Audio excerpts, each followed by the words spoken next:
game rather than... Oh, there he goes. Like that? Yeah. Oh, he's got him. Now let's look at this celebration. Oh, great chance of collision. collision. Oh, hang on. Is he okay?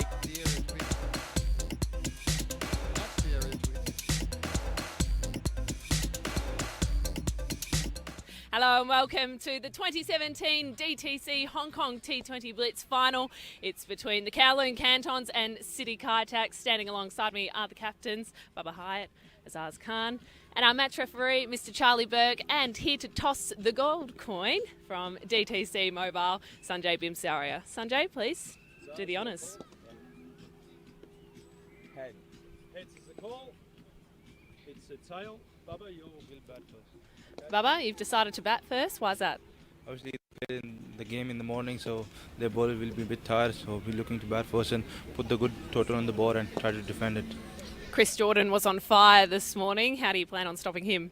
Obviously, we got like West Indies guys in the team, so they are T20 players. So hopefully we'll come up and get some runs on the board, 200 plus runs, and try to defend them. Any team changes? Yeah, Yasir comes in for Azak. Babar, all the best. Thanks. Azans, you will bowl first. Are you happy with that decision? Yeah, we are happy. We wanted to bowl first. We bowled well in the last game, so we just want to carry the momentum into this game. Not a big break between this morning's game and the final. How have you recovered? Yeah, we just had a quick lunch and we are ready to go. Okay. All the best. Thank you. Well, there we have it. The Kowloon Cantons have won the toss and elected to bat. Thank you very much, Catherine, and welcome to our coverage of the final match of the DTC Hong Kong T20 Blitz. It will be the Kowloon Cantons playing against City Kaitak, two teams captained by young Hong Kong internationals. Hopefully, we'll be in for more of the fantastic cricket that we've seen so much over the last 5 days. My name's Peter Miller. So we see the trophy that we'll be playing for over the next 3 hours. Joined here by Hong Kong's head coach, Simon Cook. Hello, Simon. How are you? Good afternoon, Peter. Yeah, I'm very well. Looking forward to this final between probably the two best teams in this competition. We've been treated now to probably the best weather that we've had over the course of the last 5 days. Absolutely. Certainly not overly warm, but a little bit overcast, but not freezing cold. Certainly no rain in the air.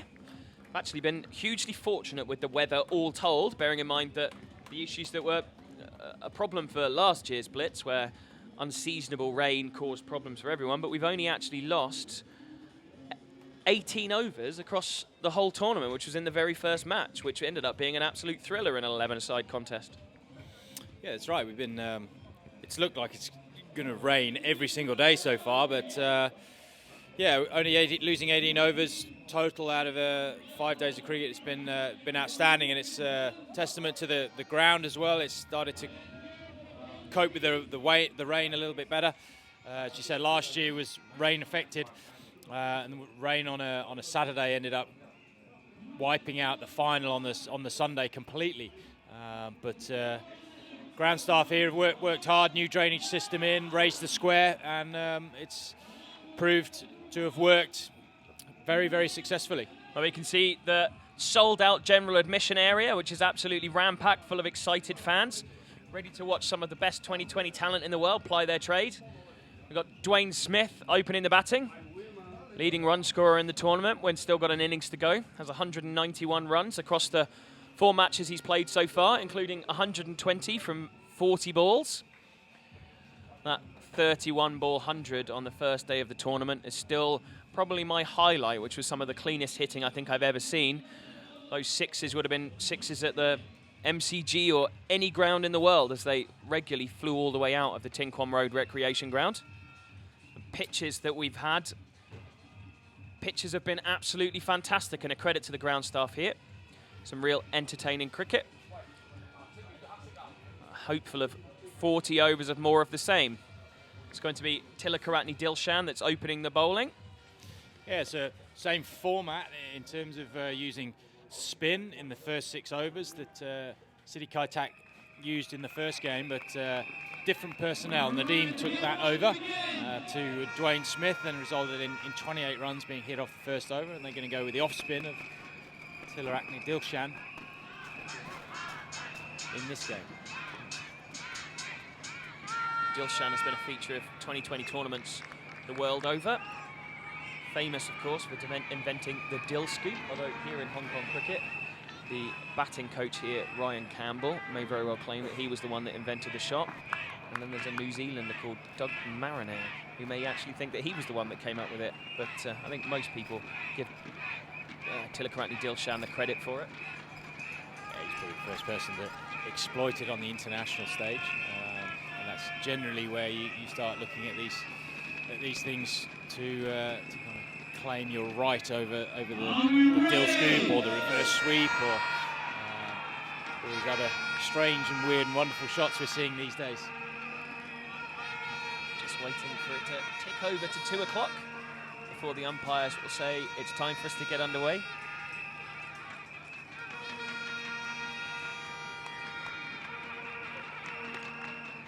Just getting ready, as you can hear the horns blaring in the background there as the fans all the way around this ground absolutely delighted to be here to witness this final of the second edition of the DTC Hong Kong T20 Blitz.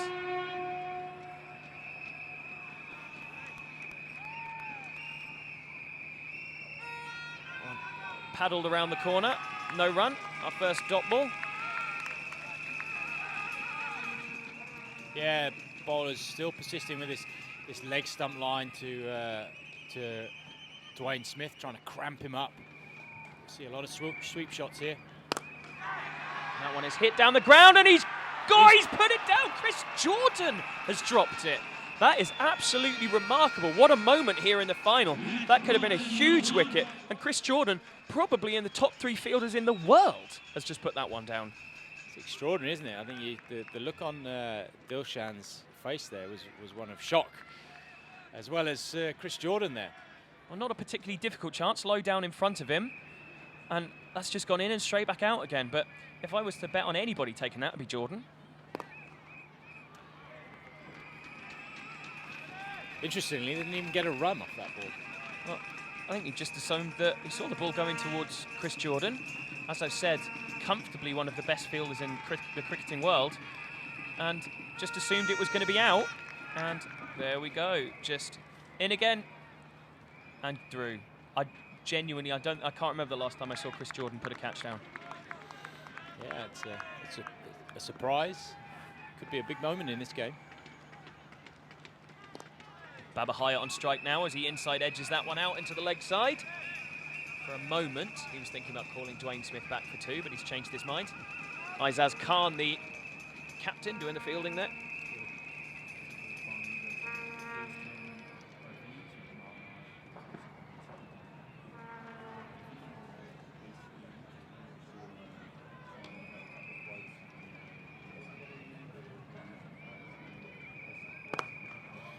Really full ball there from Dilshan, not letting him free those arms.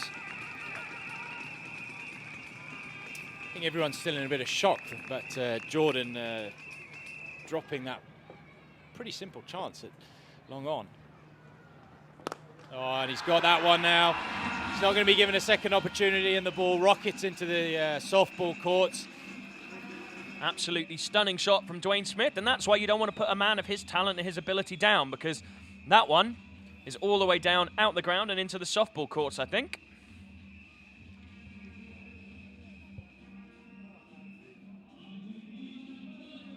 Yeah, just frees the arms there. It was a little bit further away from him than the last one.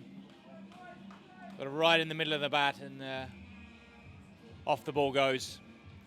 Out the ground. The Tin Kwon Road Recreation Ground here in Mongkok looking absolutely fantastic here for the final. Sold out crowd. Having a great time here as the Kowloon Cantons take on the City Kaitak side. It's the Kowloon Cantons box there in their blue colours. Hugely excited. A colourful, vibrant and very excited crowd here. Yeah, and it's going to be Chris Jordan into the attack. He's going to try and make up for his error, I'm sure. Might be playing on his mind a little bit. Might be trying extra hard here. Well, someone who coaches young players, right, Simon, how important is it to get to speak to them about putting moments like that out of your mind? It's very important. As we see him coming into bowl. Starts off with a ball down the leg side. It's going to be leg byes, I think. See a replay now of the drop catch by Chris Jordan. See there, it's just mystifying because I thought he just had that one. And as I said, you know, there are some fielders that are better than others, but there's very few that are better than Chris Jordan. Yeah, going back to what we were saying, it's about, you know, putting your whatever's gone before out of your mind.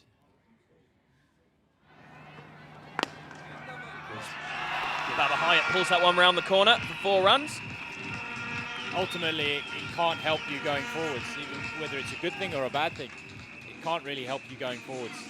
You've got to just focus on what you've got to deal with at this particular moment in time.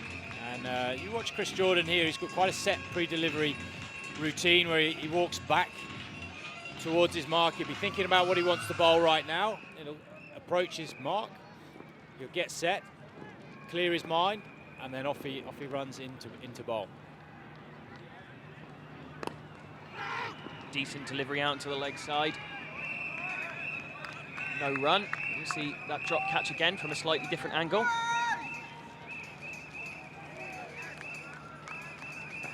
This thing is the best shot here. We can just see that it just slips through his hands and through his legs.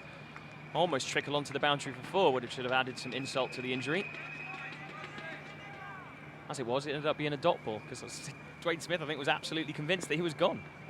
Every cloud has a silver line for dot ball. But yeah, I think probably everyone else was in shock, including Dwayne Smith. Turn around the corner there, and that's going to be 4 runs. Ankur can't get there to cut that off. Oh, he's very, very square there at fine leg. I don't know whether that's a specific plan, but Ankur's really, really square. Oh, he switched on. He wasn't paying attention. He wasn't paying attention.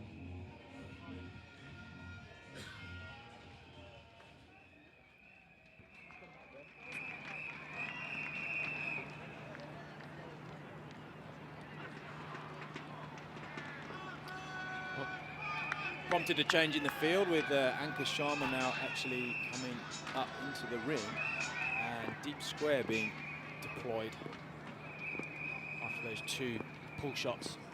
It's Gareth Hart that's down there, one of the better fielders in this side. Lovely slowable leg stump Yorker.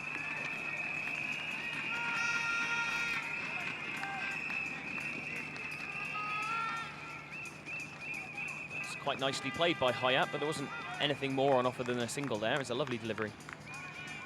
Yeah, it's one of his trademark deliveries now, isn't it? Just holds the ball back in his wrist and almost comes underneath the ball, which prompts it to come out maybe 6-7 miles an hour slower, but still maintains that seam position. So every now and then it might just start to swing.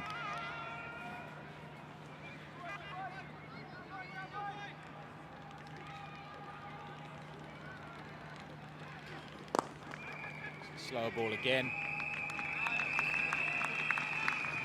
from Chris Jordan, and gets out of the over with a couple of singles. Yeah, good comeback from him after that drop catch in the first over, putting down Dwayne Smith. And Dwayne Smith, tournament record so far, he's just 2 runs away from making it 200 across his 5 innings, averaging 66. Strike rate, 210.63. Not bad, is it? Babar at the other end has scored 122 runs in his 5 innings so far. Dwayne Smith, in his 5 visits to the crease so far, has hit 18 sixes. So we see the customers in the Peroni tent enjoying their time now.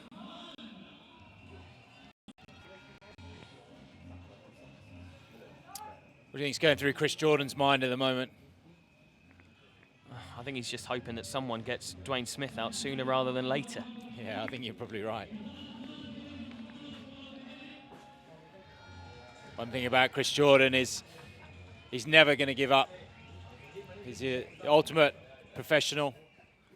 Well, after just one over from Tilakarantni Dilshan from the squash court's end, we're going to see Aizaz Khan coming into the attack. Yeah, we've got Young captain of the City Kaitak team. We've got a deep square, and he might just try and bowl a bit shorter at him here. When he's struggled has been when he's been hoiking towards cow corner, hasn't it? Is when he's got a little bit of trouble. Counting down at fine leg boundary a couple of times. But that's his strong area, as that one is gone for 6 more runs. Straight onto one of the roofs of the squash court down there.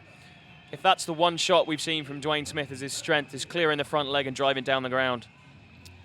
Yeah, keep persisting with these fuller balls, don't they? And they keep getting hit back into the softball courts. It's that definition of madness, isn't it? Doing the same thing over and over again and expecting a slightly different result. Yeah, you do the same thing, you'll get the same result. Particularly with these good players. So we're trying to express onto the national players here that if you bowl a half volley, it's going to get hit for 4. Whereas in club cricket, you can bowl 3 or 4 half volleys and only maybe 1 or 2 might get hit for 4. Well, here, if you bowl 4 half volleys, you're going to go for minimum 4 fours, if not more. Well, lucky enough to have a conversation with a few bowlers that have been bowling in this match, and one of the things that has consistently been said by them is the absolute tiny of margin for error that we've got on these good pitches here in Mongkok, and also against the quality of opposition they've been coming up against. Yeah, and I think you've got more margin for error slightly shorter than you do when you're slightly fuller. That's a good length. That's all you want to see from the first ball.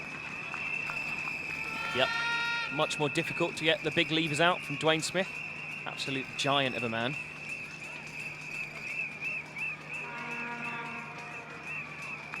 Yeah, he's not your nudger and nerdler, is he? He's not going to die wondering. He's extremely powerful with the bat, and he bowls some slippy deliveries as well. He's bowled some of the quickest balls in this tournament so far. Talking of bowling, it was interesting to see Babar picking up a wicket yesterday with both his seam bowling and his spin bowling. See the Hong Kong Gary Sobers? Didn't quite go that far. Good length. And yeah, Babar enjoys his bowling. Bowls a bit of off spin and a bit of seam up. He enjoys his bowling, like all batters do, I think. They enjoy the challenge of having a bowl. It's not his primary discipline, so there's not really no pressure there, and pressure's more on the batters to, if you get out to a Babar Hayat or someone like that. Rob Key always used to love bowling for exactly that reason. Again, really good length, really good line. It's one of those games, isn't it? 6 singles in a first-class match, you'd be extremely frustrated. If you can get away with 6 singles like that, just tucked off the pads in one of these matches, you'd be absolutely delighted. Yeah, and it goes back to what we were saying about making sure you try and string an entire over together. And unfortunately, he's gone for 6 off the first ball in this over, which puts him under immense pressure for the next 5 balls. So he has to get it slightly wrong here, and he's suddenly the over's gone for a lot. It's not going to go all the way to the boundary, that one, as Wakaz Barkat does the fielding down there on the boundary. Yeah, so we enter the last phase of this over now, and with 1 6 and 4 singles so far.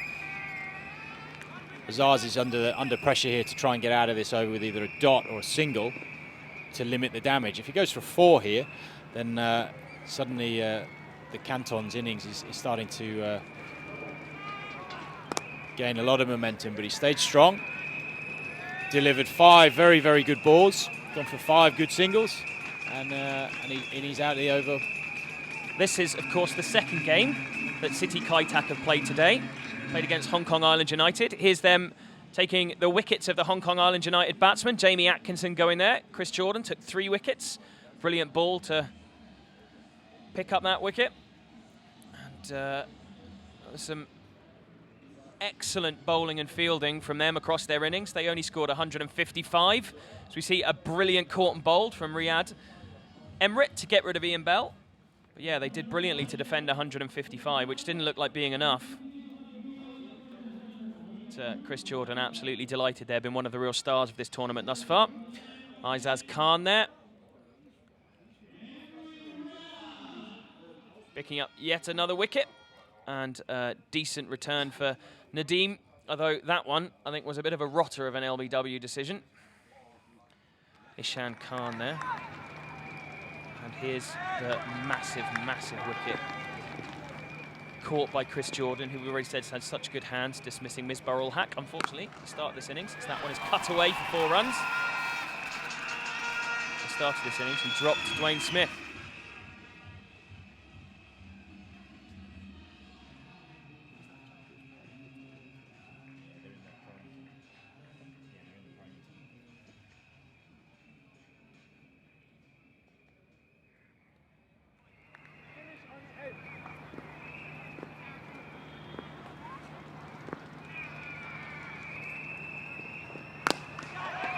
It's a lovely shot from Babar Hayat, pulled in front of square, just in front of the DJs there. He's got such a lovely batting technique. He really does, when he gets going, make it look so easy. 62 in the last game and looking good here. Yeah, he's a powerful man. Worked very hard on his fitness over the last 18 months, since the World T20. And that's starting to show in his performances. He's started to be able to back them up day after day, and he still retained the power that he's always had. That one he hasn't quite got hold of as it goes up to long on for a single. Ryan Buckley of Durham does the fielding. He was an MCC young cricketer last season.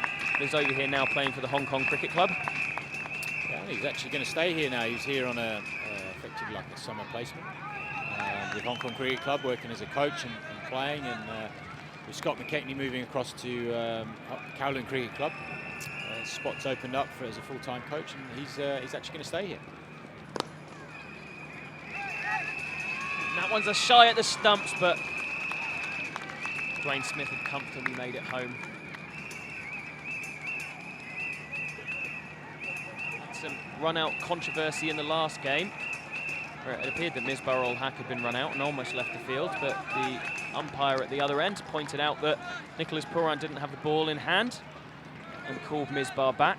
We don't have the advantage here of having a third umpire.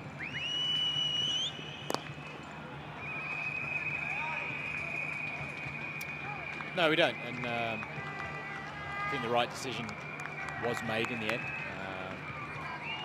Initially, when I saw the incident happen, I think it was quite obvious from my angle that he didn't have the ball, but from where umpire Clive Howard wasn't quite so obvious, with Nicholas Pooran obstructing his view. So I think square leg umpire came across and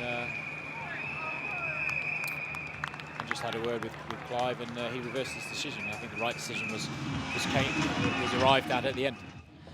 It's one of those things, isn't it, where we've had City Kaitak that have already played today and had good news of making it through to the final, but I suppose who is it that's going to be feeling better? The players that have refreshed, having not played today, or the guys that are warmed up and ready to go? Yeah, it's an interesting point. I know from experience playing in T20 domestic finals in the UK, when we played the second game, we had the energy and the adrenaline was still going, and we ended up winning that game. And then the following year we played again, and we played the first game, which meant we had 3 hours off before the next game, and we found that the energy wasn't quite there. It actually almost died off. Another good ball from Aizaz, that same line that he's still a single, played out into the leg side. Yes, I think the adrenaline won't really have had time to settle down yet for the City Kaitak team, so they shouldn't have too much of a problem. Physically, that's another question. It's at the end of a very, very tough tournament. They played a pretty intense game, not an hour before this game's due to start, so we may see that come to the fore a little bit later on in this innings. Very nice shot. One bounce over the road. 4. Delight from the Kowloon Cantons supporters there. Yeah, the ball's just back of a length and heaved towards the Kowloon Cantons tent. And all of the franchise owners and families and friends down there all cheering Babar Hayat on. They want to see him go on and get a really big score today.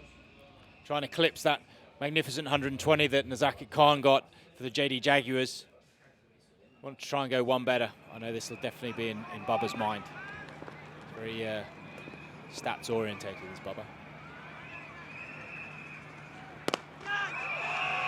Driven down the ground, doesn't quite carry to Riyad Emirates, who has a shy at the stumps, but Dwayne Smith makes it back in. He's a little bit frustrated with Babar there, putting his arms out, wondering why there wasn't a run taken.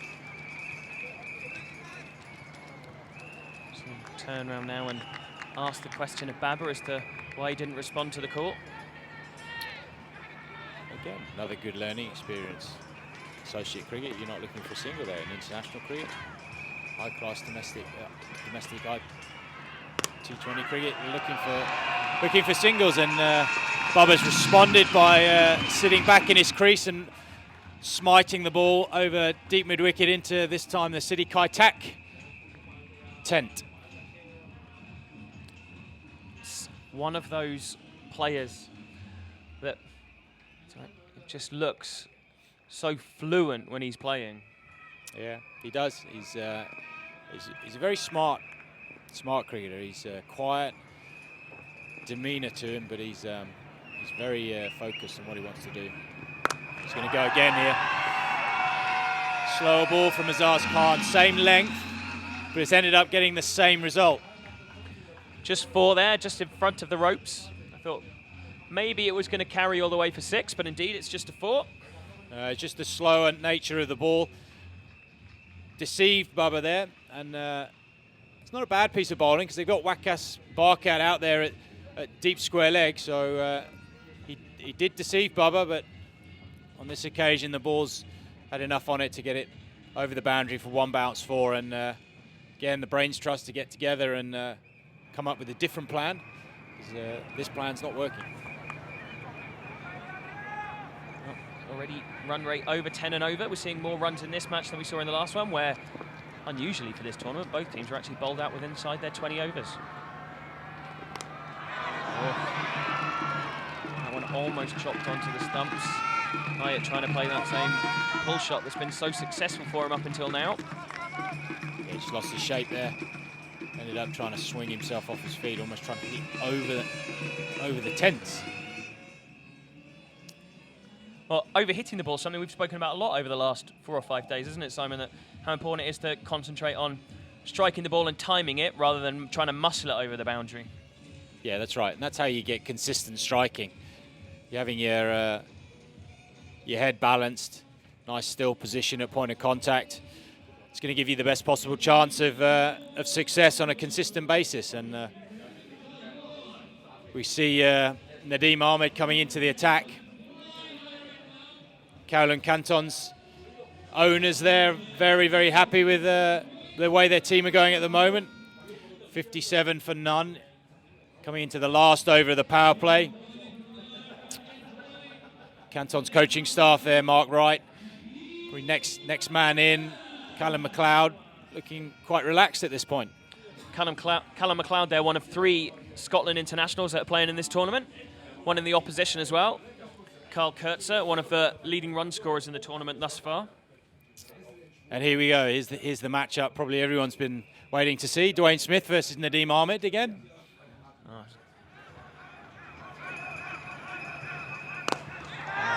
That one is chopped away for 4 runs. So I make that 13 balls Nadeem Ahmed has bowled to Dwayne Smith this tournament, and they've cost him 61 runs. Brave decision to bring Nadeem on at this point, and he's also bowling to the shortest point on the ground. What you can say is that the innings that Dwayne Smith played the other day was such a freakish innings that you kind of almost think that he can't do it again, can he? Oh, a suggestion that perhaps there was a toe end there, an appeal, but maybe he was appealing for the play and miss as much as anything else out of surprise, bearing in mind what these two men have done to each other over the last couple of days. Yeah, a bit of a surprise. Almost, you might not need a keeper. You might actually take him out and use him as somewhere else in the outfield if you're allowed. So they might need an extra fielder. Field change here with Chris Jordan changing from long off to long on. Another decent ball just back of the length. The line he wasn't bowling in that first spell, where he kept pitching it up right in that area that Dwayne Smith likes so much to drive down the ground. It wasn't until the 5th ball of that first over that he bowled, having conceded 28 runs, that he bowled a dot ball when he fired it in a little bit quicker. But that was a long time ago. That was 5 days ago now, so a lot's happened since then. Yeah, Nadim's bowled a couple of good spells since then, it has to be said. Oh, that's an absolutely lovely shot. Bangs into the roof just next to us of the pavilion.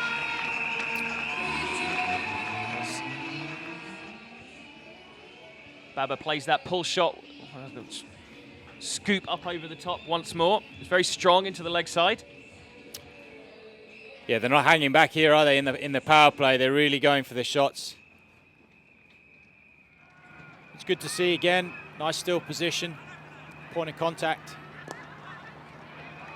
Nice use of the feet there to work the ball out into the leg side. Smart piece of cricket as well. Wanted to come down, take it on again. Wasn't quite there. And just takes the single out into the onside, brings Dwayne Smith back onto strike, and there's no doubt in my mind where he's going to try and deposit this ball. He's not going to try and hit this for a single, I know that. That's gone away for 4 runs. That's lovely, lovely placement from Dwayne Smith. Yeah. That's the end of the over, and another expensive one for Nadeem Ahmed. Certainly the Kowloon Cantons have got his measure at the moment.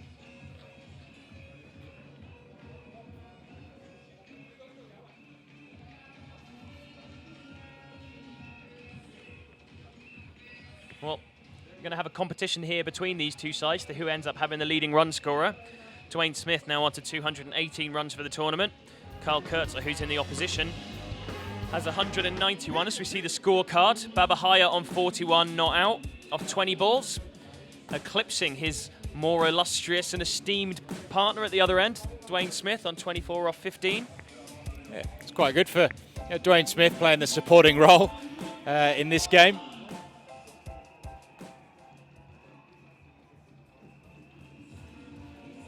So we're going to see a change in bowling here. Brains Trust getting together again. I see a glimpse there of the trophy that these two teams are playing for.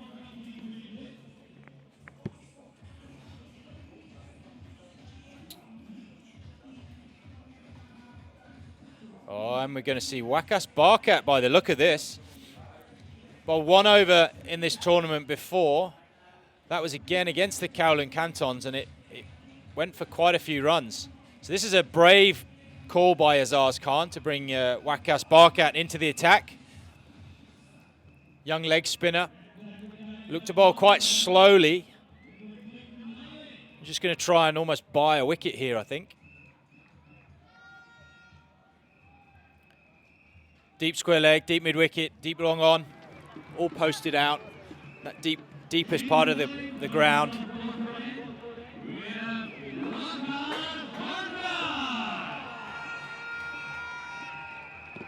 Wakas Barkat coming into the attack.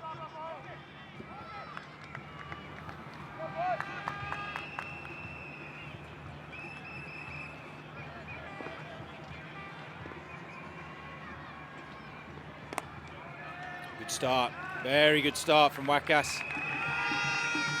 Wakas, a 27-year-old middle order batsman and leg break bowler. It'd be nice to see him batting slightly further up in the City Kaitak order. I think he has the game to do it.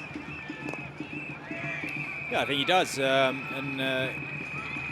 was was good to see him getting some good runs the other day. He got 30, 34, I think, in pretty good time. Didn't get any runs this morning. Didn't back up that good innings with a slightly poor shot, poor option. But he's started to come good. Started to come good again. And, he's having a go with the ball now. And that one's going to be given as a wide. Started wide and turning wider. Good pace here. I think he's bowling nicely. There's a little bit of turn. That's good. Pulled out into the leg side. Off Wakas. It's always nice to see a leg spinner, and I think with the crackdown that the ICC have had on people being able to bowl doostras and the extension and flexing of elbows, they've become into their own really as a bowler that can turn the ball both ways. Yeah, that's right. He's not a bowler that's got a huge amount of variations. He's worked very, very hard in his bowling for Hong Kong in the last 12 months as he's almost shifted his focus from being a batter to a part-time bowler to more of a bowler who bats a bit. And we're seeing here that the progress he's started to make. You know, he's set his field up. He's got the leg side is packed. He's got a deep cover point. And he's controlling these two very aggressive batsmen really, really well here. Get out of this over without a boundary. He's done well. Oh, unfortunate for him that is going to go for a boundary, but from a false shot. Yeah, and you can see the disappointment on his face. He's bowled a really, really good over there. And just that last ball, a little bit of an outside edge. And you can see the disappointment and despair as the scoreboard keeps ticking along for the Kowloon Cantons. But again, he's unlucky there because he's outside edged it, whereas if he'd have hit it properly, it's just going to go to deep point, it's going to be one run, and he'd have got out of that over with 5 or 6 off it, and they'd have started to regain some control over the innings. But as it was, it's gone for 9, and the Cantons march on. As you can see there, the packed house that we've got here in this Mong Kok ground on the Ting Kwan Road. Yeah, it's starting to get really, really busy down there. A lot of the other franchise teams have started arriving as well. I see the Hong Kong United team, the JD Jaguars, have just arrived. They're down in the Peroni tent, I believe. Well, if there's one place you want to be, it's in the Peroni tent, as Dilshan is back. Again, it's that leg stump line, poked out into deep mid-wicket. Pretty good value, those tickets down in the Peroni tent, as much as you can eat and drink, and a great view of some fantastic cricket. I will say the curry down there is magnificent. Pasta's good too. I saw Simon next to me in the queue for the food over there. It was very good. Unfortunately, while I'm still working, the rest of what they have on offer isn't for me. Clever bit of bowling there from Tilakarani Dilshan. He seemed to see Babar coming there and pull the ball down a bit. Yeah, I think Babar could have held up a sign there and said, "I'm coming down." He actually came that early. Pretty easy for Dilshan to adjust his line and length there and just fire it into his legs. This has been a fantastic start from Kowloon so far. And that's going to be a wide as well. Appeal from Dilshan. But I think the appeal may have been cover there somewhat. Occasionally bowlers will appeal thinking they might get away with it, but yeah, absolutely.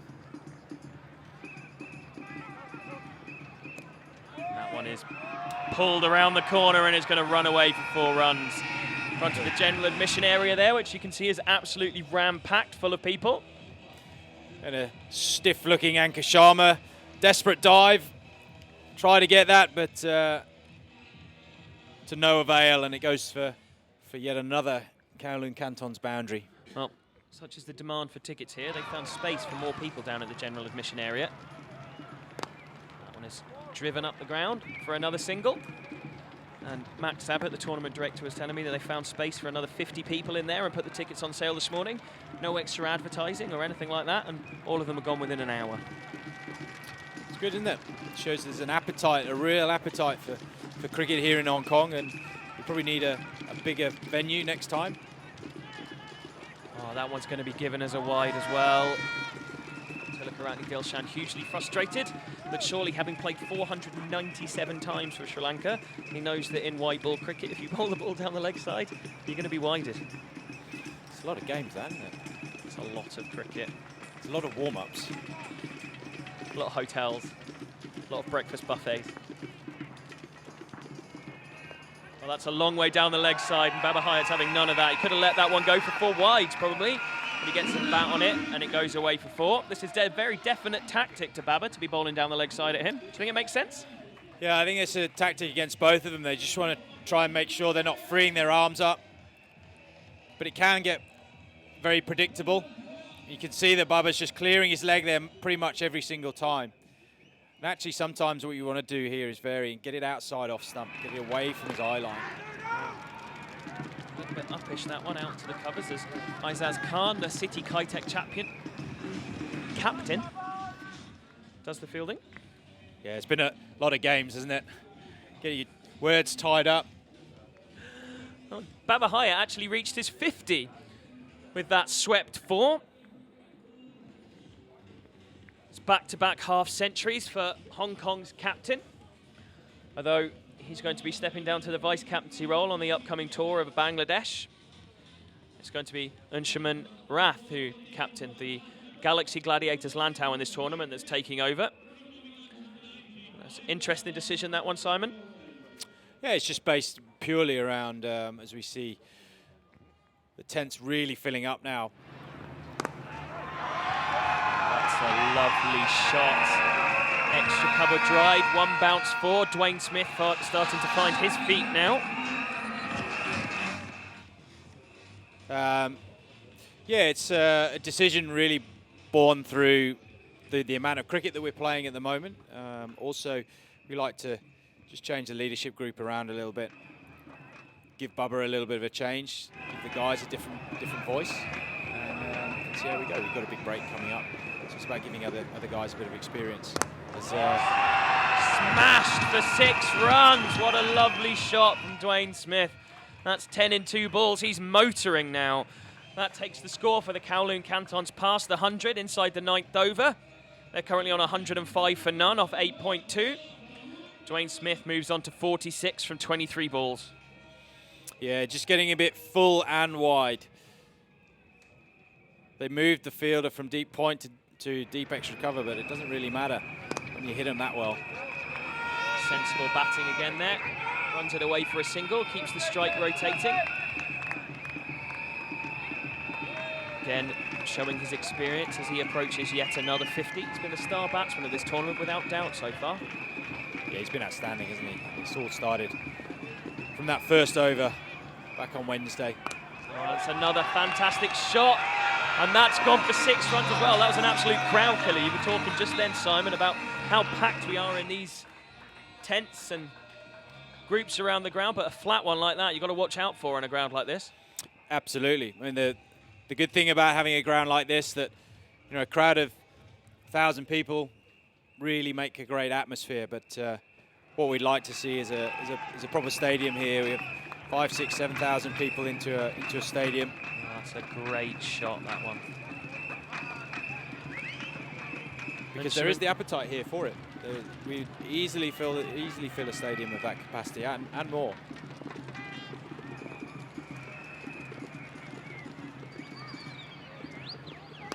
And that's another big shot down the ground. And 6 more.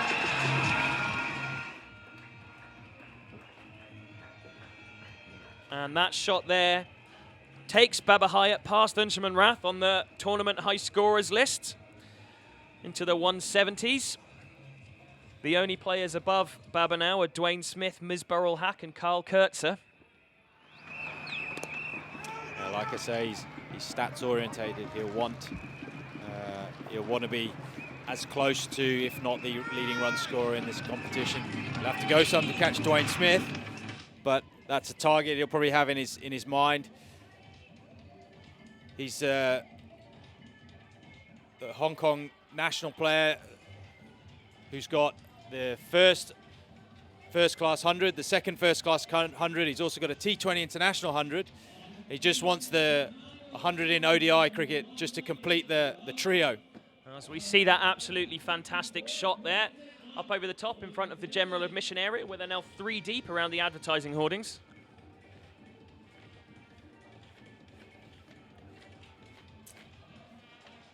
Kowloon Cantons bench looking a little bit pensive, but I'm not sure they have any reason to look pensive or nervous. They're going very, very well at the moment. Absolutely.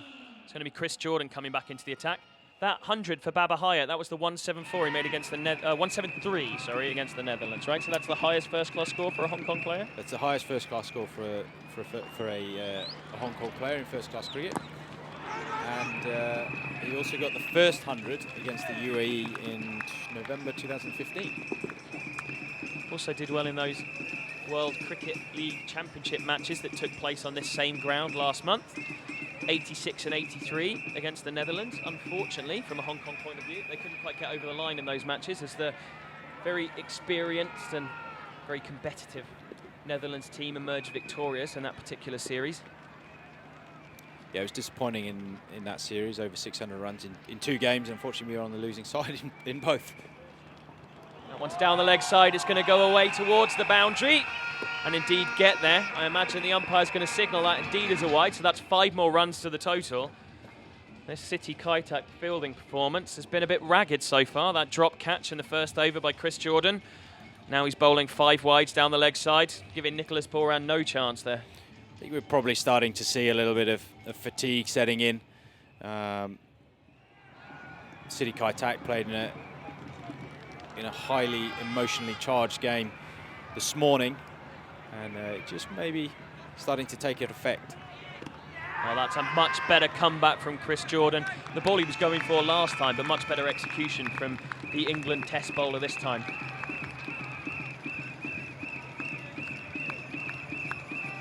Yeah, right up underneath the bat of Dwayne Smith. There's no way he can hit that anywhere on the ground.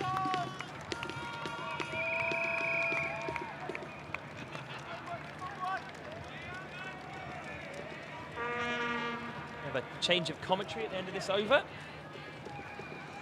But for now, it's going to be me and Simon to finish off here as Jordan comes into bowl. That one is just placed out into the leg side. They're thinking about a second again. Once again, they make a decision just to settle for the 1 run. I think this is set up to a really good final. City Kaitak have got a strong batting lineup. Kyle Kurtzer, who's also high up on the run-scoring list in this tournament. Nicholas Pooran looks like he's starting to hit the ball nicely. Chris Jordan, he's going well. City Kaitak have got some good momentum with the bat. They've consistently posted very, very high scores. So they shouldn't count themselves out of this just yet. And I think we're in for a really good final. That one there, another attempted pull shot from Babar Hayat, a shot that's brought him a huge amount of success so far in this particular innings.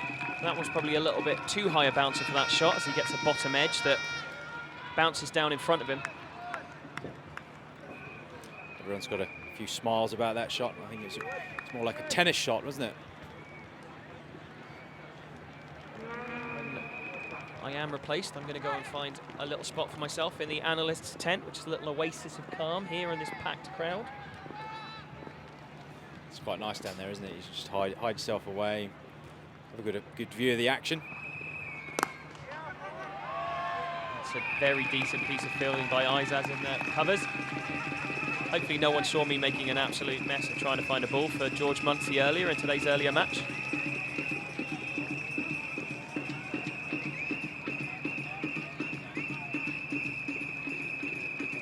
Zaz Khan there making a stop, saving 3 runs.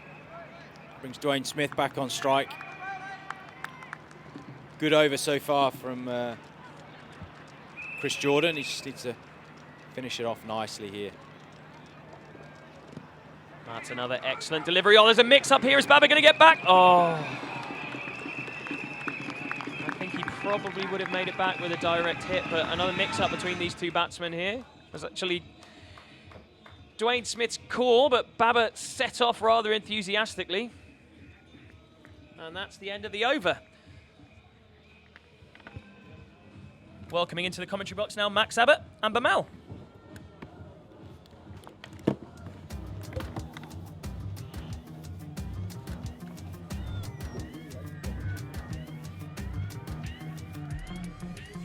And yes, thank you, Peter. And as you can see the scorecard there, a very, very good reading for Kowloon Cantons fans and for fans of Hong Kong, with captain Babar Hayat, 65 off 32 deliveries. He is proving every bit that he's as good as these overseas talent, as we welcome also to the commentary position, Bamal Mwani. Bamal, welcome. This is pretty exciting stuff here. This is amazing stuff. For a final, this is what people want to see. Big hitting. You know, crowds came here to see people like Babar Hayat, local talents, and international talents like Dwayne Smith also hitting. So they're getting their money's worth right now. So we have Riyad Emrit coming back into the attack. No doubt be looking to stem the flow of runs, maybe with a wicket or a good over here. Right, this is about the best I've ever seen him bat. Just having been able to play 4 or now 5 games of quality cricket on the bounce, you can just see what it's done for his confidence to make runs in a tournament such as this. I mean, he's already a very established player in associate cricket, but he really looks like he's gone to another level over the course of this tournament. Yeah, he looks in fine form. Absolutely great form here, and I'm backing him for a bit. I'm backing him to go triple figures, maybe even. He'll be looking to become, I think, the 3rd player of this tournament to make a triple figure. So obviously, the first to do it was his partner at the non-strikers end, Dwayne Smith. Oh, sorry, at the strikers end.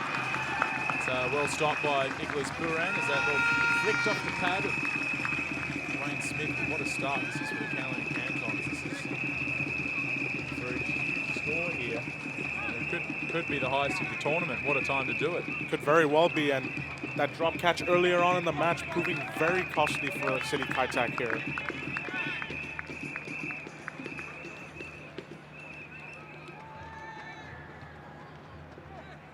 Now, I must say, what do you make of Riyad Emrit's hairstyle? Obviously come in with the City Kaitak's haircut with the color of his team, but an interesting choice nonetheless, wouldn't you say?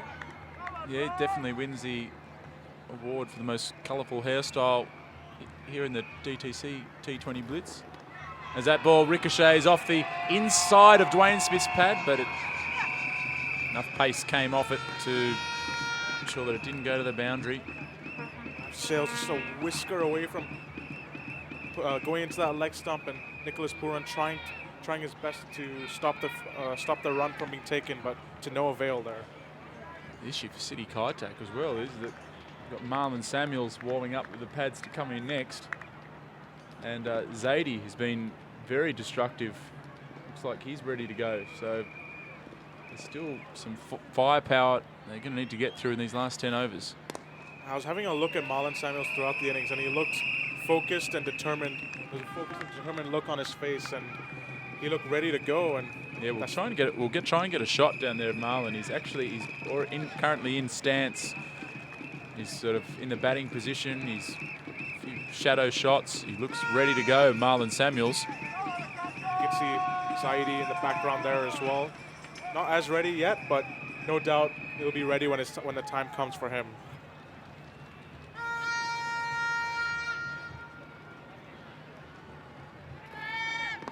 Oh, a bit of an appeal for LBW. Shake of the head from the umpire, given not out. I think that was far away, unless there was a bit of maybe a bat pad sort of sound, perhaps going down the leg side. Perhaps. Looked a bit down leg side to me, and again, disappointment for City Kaitak. They're desperately searching for that first wicket, but once again, they're denied. I think the man for City Kaitak in there, and he's going to be Nicholas Pooran. No matter what they're chasing, if Pooran can stay up there for any period of time, well, he could reel anything off. Yeah, he looks quite small in person, but don't let that fool you. He's really destructive with the bat. Does that hit the umpire on the behind, if I'm not mistaken? Babar Hayat has changed numbers mid-tournament, Babar Hayat, and it's as silly as it sounds, it's worked for him. Went from the 00 to number 10. He's gone from not making many runs to 64 yesterday, and now on track for a possible 100 here today. As we see a shot of the fans here. Great to see so many fans here at the DTC Hong Kong T20 Blitz. Obviously, it's been a great turnout every day. Yeah, the crowds have been fantastic, even during the week, during the working week. Plenty of fans. A very passionate bunch here in Hong Kong. Yeah, as media manager of Hong Kong United, when we go to the players area after games, we just hear the chants of Misbah and Saeed and almost pleading for a photo, for an autograph, so it would make their day, their year, or even their decade. Yeah, this is a big day for the sport here in Hong Kong.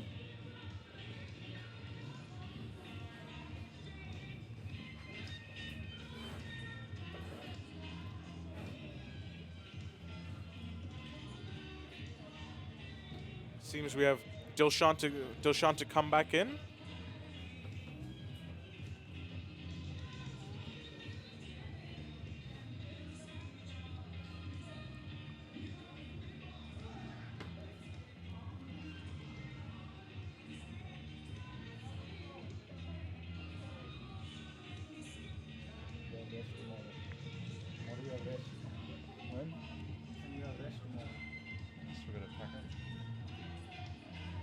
This score here, 130 for none after 11 overs. That is a commanding position to be in 9 overs. But Mal, what's sort of possible here? We sort of got to think 12, 13 and over from this point. But they could score another 120, 110, 120. Yeah, 250 will probably be where they're looking about. But again, this is T20 cricket and anything can change. Just work down to the leg side for a single. Yeah, I mean, 250 will probably be a very, very difficult target to chase down, especially. But nonetheless, we'll see what happens as the game goes on.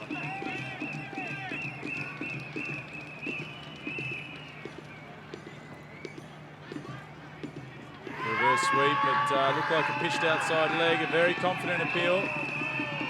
Dilshan almost celebrating already as he ran down the track, as if he thought the finger had already been raised, but not again. Again, City Kaitak being denied the wicket they so sorely need. Pitched a mile outside leg stump. Perhaps Dilshan forgetting that Dwayne Smith was a right-hander. Maybe hoping the theatrics would fool the umpire there. Full toss and firmly, but straight to the fieldsman. That's 50 up for Dwayne Smith. This is dangerous for City Kaitak because we know what Smith can do. He's already shown how destructive he can be, and from here, they have to try and get him out as quick as possible. Oh, Babar Hayat did well to avoid being stumped there. Chased it down, but it went way down leg over there. Maybe Babar Hayat would have done better, so leave it alone and let it be a wide there. Dilshan. Theatrics or genuine? Theatrics. Definitely theatrics. And that's hammered away from Dwayne Smith.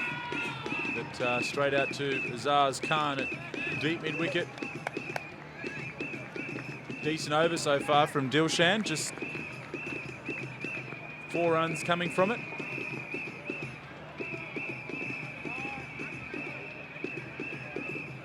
Babar launches this one high into the air. It's going over and onto the roof and out of Ting Kwong Road Recreation Ground. Just got into his arc, Dilshan. It had been a good over till that point. But yet again, the Cantons just keep this flying start going. Yeah, Babar Hayat just showing raw power here. Just comes skipping down the track here. Or not even skipping down, just takes one step and just blasts it over deep mid-wicket where Azaz Khan was standing. And Azaz Khan can do nothing but watch it go sailing over his head. What a start. This is, well, it's not the start anymore for the Kowloon Cantons. This is just a very dominant position that they've got themselves into in this final. They've saved their... We see a replay of that absolutely brilliant shot. Unbelievable. And Babar Hayat knows right away after he's hit it that it's going for 6. He has a little smile on his face as he admires that go sailing over the roof. Must have gone through all the balls in the pocket for the umpires. They've just had to call for the box. I think they start with maybe 4 on them at the start. Well, given how destructive and how much of a big hitter these two batsmen are, I wouldn't be surprised if we go through more than this.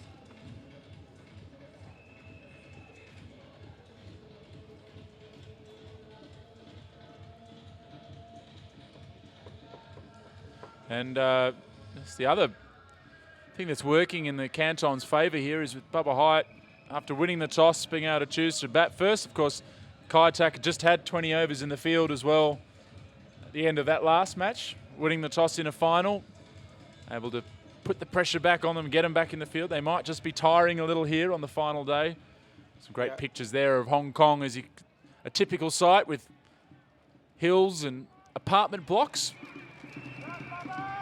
High-rise apartment blocks. Hong Kong known for its high-rise apartment blocks, which is dominating the skyline there.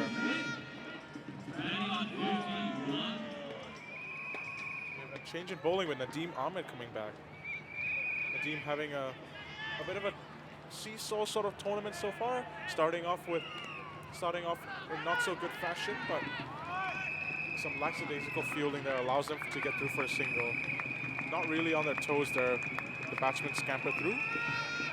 But coming back to Nadeem Ahmed, I mean, he's had a seesaw tournament, as I said earlier, being smacked in his first match, but coming back to do well. Let's see how he can finish off here.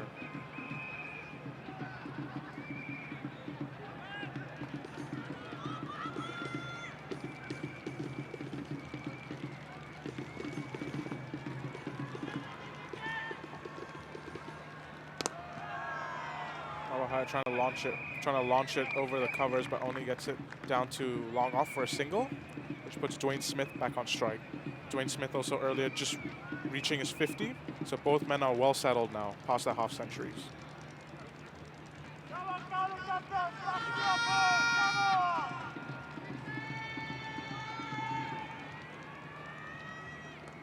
So pulls out the reverse sweep and clears the boundary. Goes for 6. An absolutely great shot. Nadeem Ahmed can do nothing more than just have a wry smile on his face. Dwayne Smith looking calm, as if like he knew that was going to happen all the time. What a shot! Absolutely brilliant. We love to see another replay of that.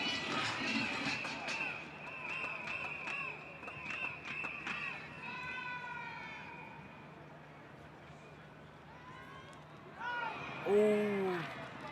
Beats the bat and beats the glove of Nicholas Puran, and they scamper through for a single.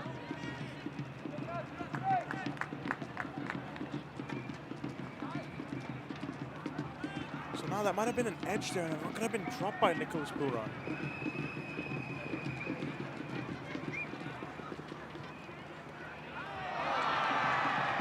Oh my goodness, and Babar Hayat trying to reverse sweep again. He's just got off the bottom of his bat, and it's gone onto his stumps, and some good luck finally shining down on City Kaitak as Nadeem Ahmed gives them the breakthrough they really need. It does. He drags it back on his stumps from the back of his bat.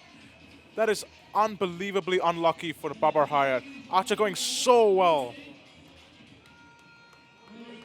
And Babar Hayat knows at that point. He has a little swipe at the ground, knowing how big how much this wicket could have cost his team.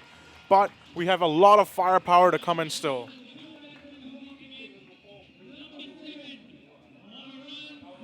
And joining Dwayne Smith out in the crease is his West Indian compatriot Marlon Samuels. Now Marlon Samuels, the last 2 World T20s, been man of the match in the final. He knows what it takes to get things done in pressure situations. He knows he'll be looking for a big score here. His team are on track for a big score. Can he do the trick today?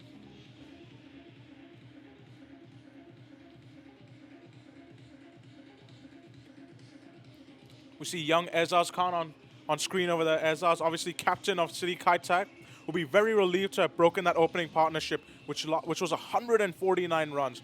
Earlier in the innings, they had a costly drop, and they've paid the ultimate price until now.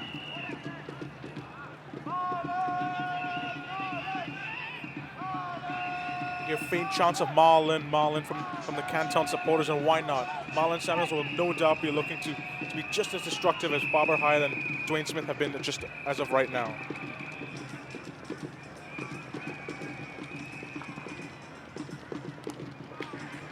Draws the outside edge, and it just goes to short third man. And we're going to have a look at that costly moment from earlier in the innings. Dwayne Smith straight down to Chris Jordan. What a moment that has been. And you wouldn't normally expect a player of Chris Jordan's caliber to drop those kind of catches. Not just that, Chris Jordan has one of the best pair of hands in world cricket, and that is a known fact. He has taken screamers. He fields in the slips for England in Test cricket. Never drops catches. He fields in stadiums with all sorts of colours in the background, and he's that is a 1 in 1,000 drop from Chris Jordan, and what a time to do it. But that 1 in 1,000 cost them a boatload of runs, and you know, at this point, in the final especially, the pressure's on. You need to hold on to your catches. Speaking to Chris Jordan earlier today, he seemed in a really good mood. No doubt, if his team come back to put the pressure on the Cantons with some quick wickets, he will no doubt be smiling at the end of this tournament, especially if his team pick up the cup at the end. As Chris Jordan giving the instructions out as Azaz prepares up to bowl here.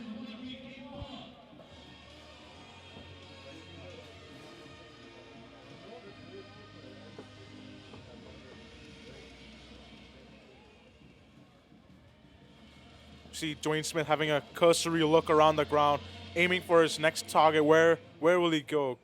Because the boundaries are well protected here, but he'll be looking to clear them by miles. Azaz gets a false start to his run-up. The umpire signals a dead ball. Azaz will once again takes the marker and pushes it a little further behind.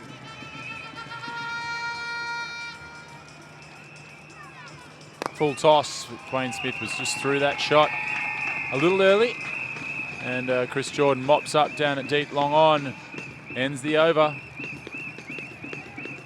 No, it doesn't. That's the start. What am I talking about?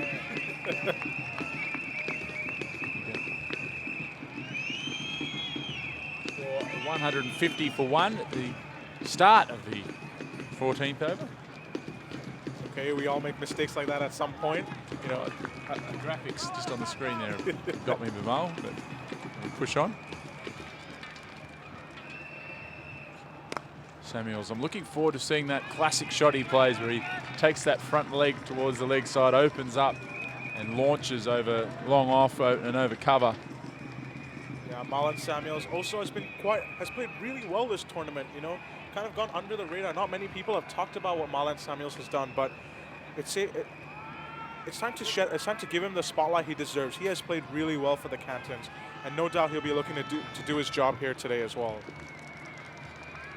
Slower ball from Azaz Khan, just rolling his fingers down that delivery to tighten up Marlon Samuels. There's no need for Cantons here just after losing wicket to do anything absolutely ridiculous. I think these two could still knock it around for 1 or 2 more overs and then just make sure that they get to that 220, 230, which should be a winning score, rather than try and risk all to get to 250. Yeah, absolutely.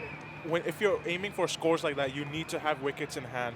And they've only lost 1 so far, so if nothing ridiculous happens, they'll have wickets in hand. It'll give them a pad to launch everything from. They'll be taking everything from their arsenal to throw at City Kaitak here to try and put the game squarely in their position. And Dwayne Smith, what a player! So much power. The man behind him, Nicholas Puran, as I said, might be small in stature, but he's a very strong young man. As Azaz Khan, this has been a good over, but just falls into that half volley length that's going out. Cole Kurtz will mop it up though in front of that public area. Gets it back to Puran. Yeah, coming back to Dwayne Smith, retired from international cricket this year, and it's hard to believe that the West Indies haven't made full use of a man like this with so much potential. I know they've had big hitters like Gale and Pollard and stuff, but surely they must have been able to find a place for Dwayne Smith. Yeah, he's an incredible talent. He's had his moments for West Indies, but as you say, a man of his talent could have delivered more. Again, Azaz Khan just cramps Marlon Samuels up for room.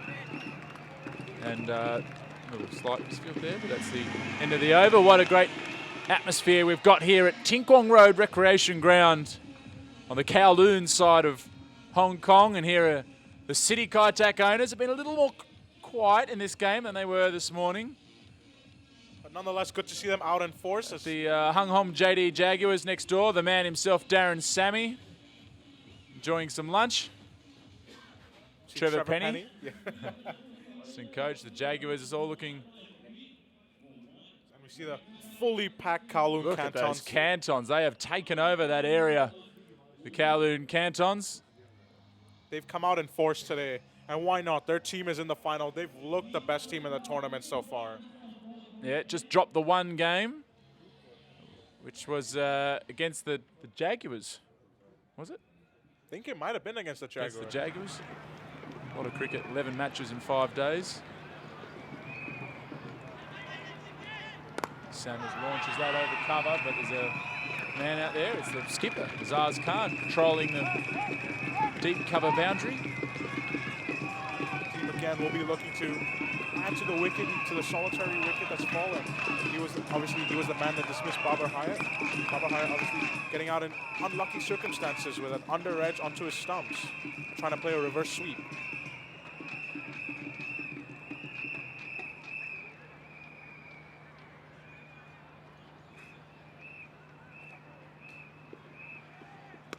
Oh, that spun sharply, that ball from Nadeem, but Smith able to get it down for a single to long off.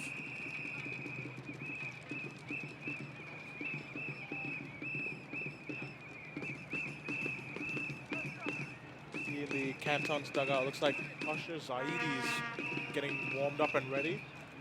Looks to be the next batsman in, should one of these guys get out. See, Zaidi has really played well this tournament. Another player that really hasn't been talked about, but coming in as a late replacement. It's cut away for just a single again. So I think the Cantons at this moment, as you said earlier, Max, will be happy enough to knock it around for the singles and doubles before going into the last few overs with a real foundation to build on.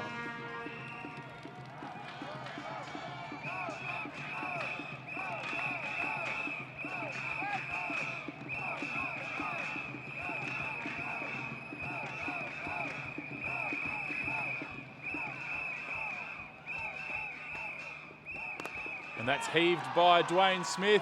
And it's managed to somehow clear Chris Shorten down there. It appeared that he shanked it, but it just got enough on it to clear the long on boundary. Yeah, another just shows you the brute strength of Dwayne Smith there. Just doesn't even need to time it properly, and he's just able to pull it down the ground for a 6. An absolutely brilliant shot, as you see a replay. And it's cleared Jordan by some distance. Jordan obviously leaping in the air to try and cut it off, but to no avail. This is in the air, and it's gone. A lovely catch by the skipper, Azaz Khan, and that's the end of Dwayne Smith.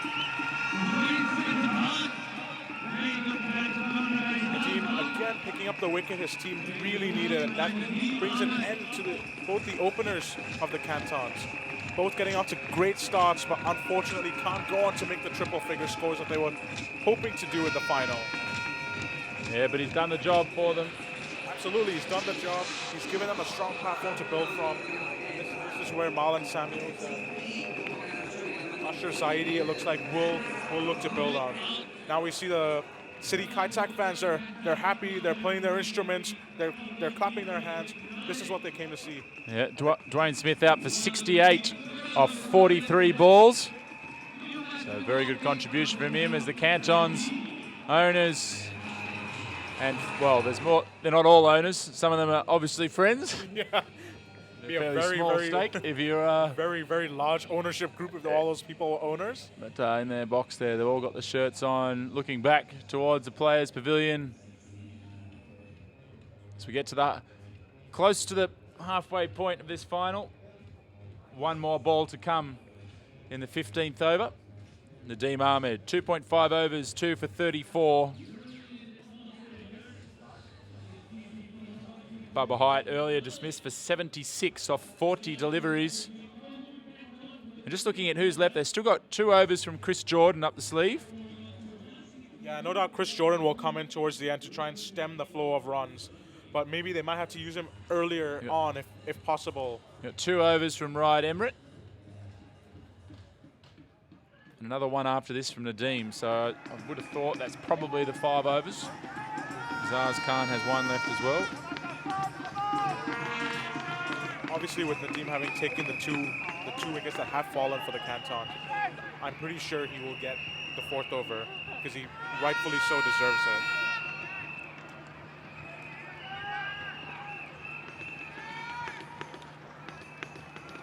That's unfortunately a bit too wide as the umpire stretches his hand straight too far down, offside, and he'll have to bowl that one again.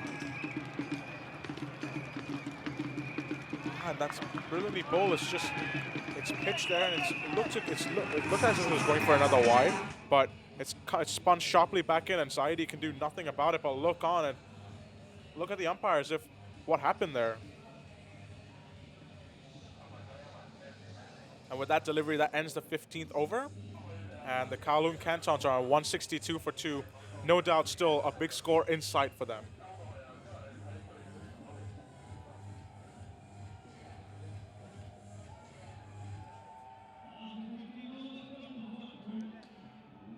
It's been a few, looks like someone's in a bit of trouble with the law down there.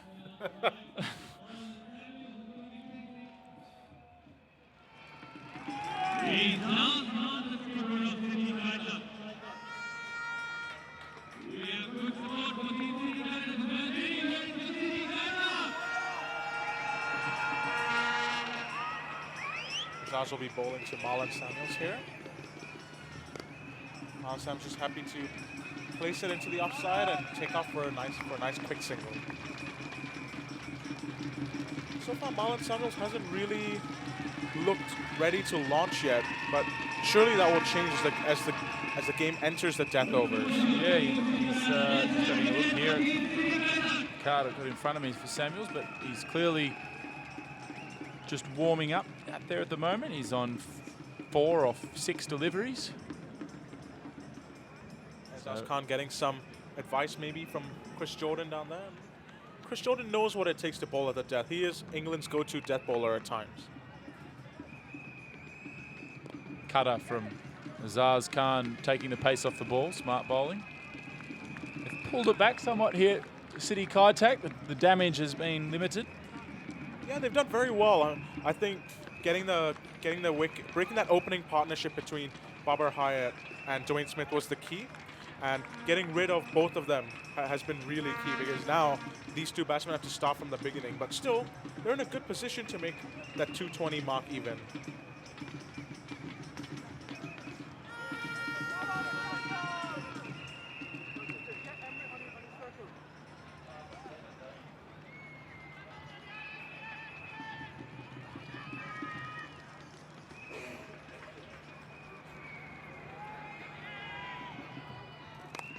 Full toss, wide full toss, and it's cut away to the boundary. Zaz Khan paying the price for that full toss. This is just not what he needed, because he's been bowling really well, but unfortunately Marlon Samuels taking full advantage of that, helping himself for a boundary and getting himself more than just warmed up now. Now he's feeling it. He's got that first boundary. He'll be feeling a lot more comfortable after that.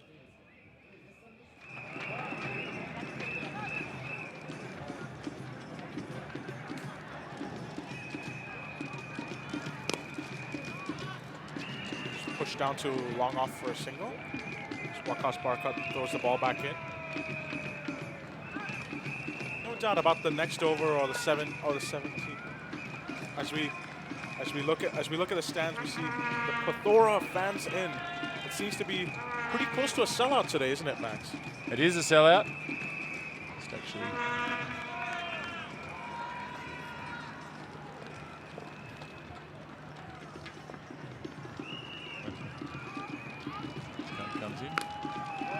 Just as that's hit out into the gap, that's going to go for 4. That just breaks the shackles a little bit out towards the KPMG tent there for Zaidi.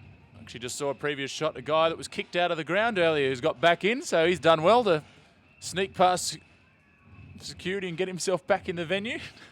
Wonder how he did it, but, you know, we'll let him deal with that for the time being while we enjoy the match. But you'll know the secret behind that story, that successful story to get back into the ground.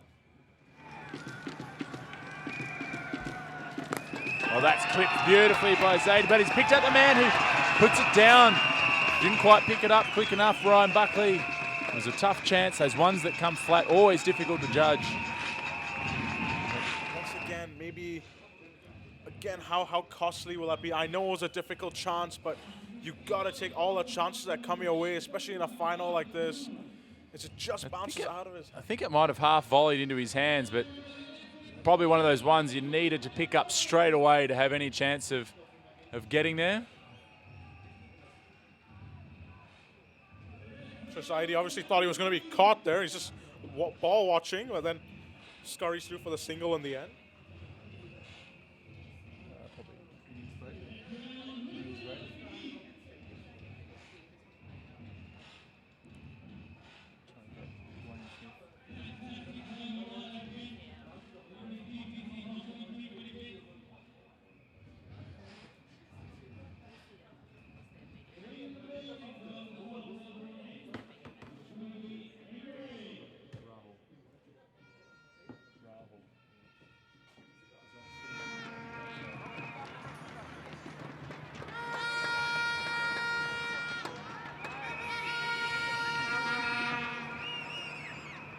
Look at that crowd packed to the rafters here at Ting Kwong Road Recreation Ground. Those virtual advertisements as well. Lovely to see a massive crowd in for the final today. As Zaidi just works it into the right side. Straight for a single. To bring Marlon Samuels back on strike.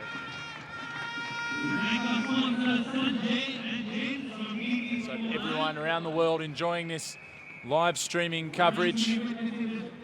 The DTC Hong Kong T20 Blitz. This is the first final that's ever been played because, of course, it was washed out last year, so good to finally get a decider underway here. Absolutely, it was, I believe it was the outfield and the square was too wet to play on, which was the reason behind the final being washed out last year. Strays onto the pads and is clipped away down to fine leg for a single.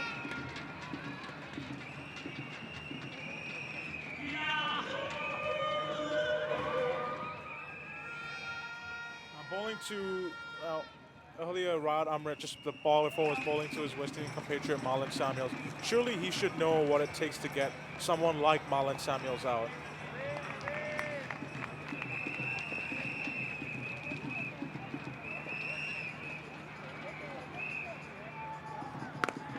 That's absolutely topped by Zaidi. And it's a great effort on the boundary by Wakash Parkat, but he just can't bring it in. And it's gone for 6.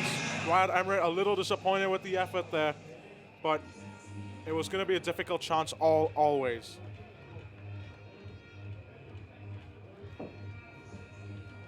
Sorry, that was not Wakash Barkat on the boundary.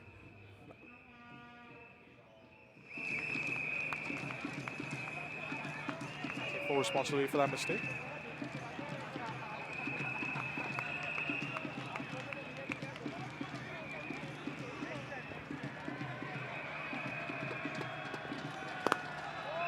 Driven down the ground fiercely by Zaidi, but just for a single as Chris Jordan picks it up.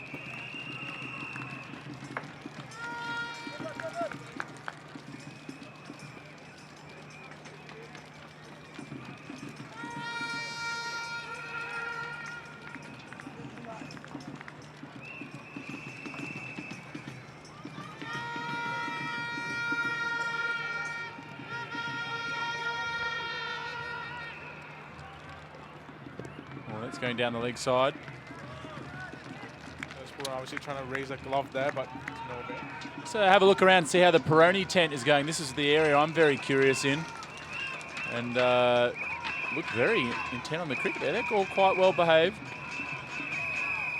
What a spot there. That has got to be the spot in the ground. Yeah, absolutely. Yeah. That's a free flow of drinks, food, and cricket. What better way to spend a Sunday afternoon?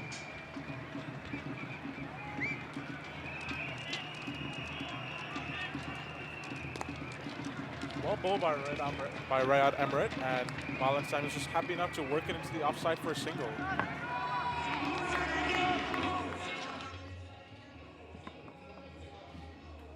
Keep going for a few hours. Let's get a fix something.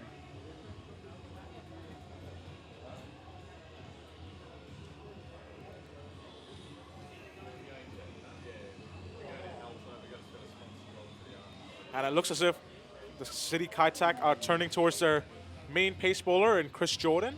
No doubt will be looking to finish strong here. Obviously, once this over finishes, that is.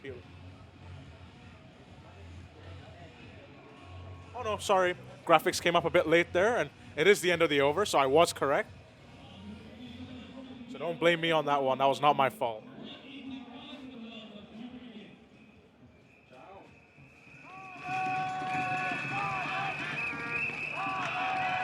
It does indeed look like Chris Jordan is coming back into the attack.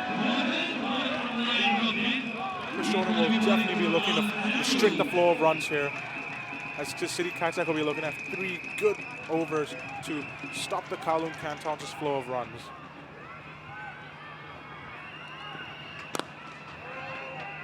It's a good delivery first up. Get nothing off it. So a dot ball to start, and dot balls here are golden for City Kaitak. So we have a look again towards the 10 area. See James Millington and Georgie Stanley, the physio of Hong Kong Island United. See a lot of the Hong Kong Island United people there, with Ryan Campbell including. See Tom Ingram there giving the camera a little wave. Hello, Tom. Is everyone giving the camera a wave? It's launched down the ground, and it's beaten Hayat Emirates for 4. Hayat Emirates maybe just trying his best to get round, but he couldn't do it. And Marlon Samuels has another boundary to his name. Yeah, I was a little far away. Look on replay from Hayat Emirates, and Marlon Samuels will definitely be looking to launch here. Hayat Emirates conveying the message. I just told you it was too far away from him, and he couldn't get round to it.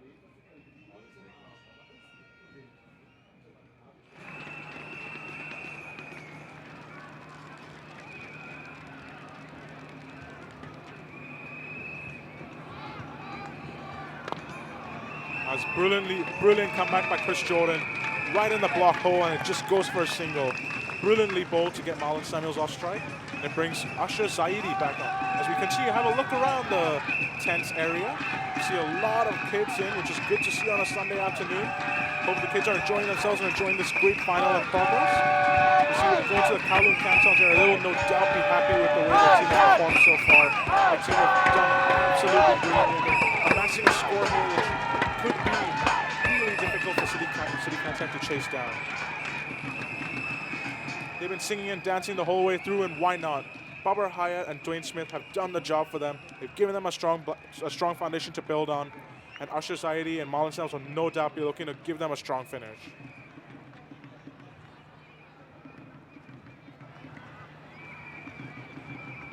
Might be a bit. Oh, that's too wide, and it's gone through. It's gone through Nicholas Pura, the keeper. Jordan just looks at him as if, what are you doing, man? But in this case, these are unbelievable mistakes. It's 5 wides, in fact. It's unbelievable. This is just not what City Kaitak need at this stage. They're trying to restrict the flow of runs, not give them free runs at this stage. Kowloon Cantons no doubt will be happy with that result because it gives them an extra ball as well as the 5 runs they just received.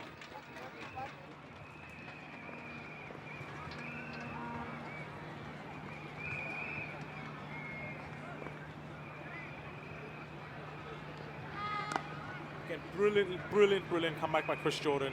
Just going for a single there. Chris Jordan knows what it takes to bowl in the death overs, being England's go-to death bowlers in T20s at some points in time, and even in ODIs. So Chris Jordan will no doubt be looking to curb the flow of runs and keep his side in contention for their first ever DTC Hong Kong T20 Blitz Trophy. Obviously, City Kaitak are one of the new franchises that were implemented in the tournament this year.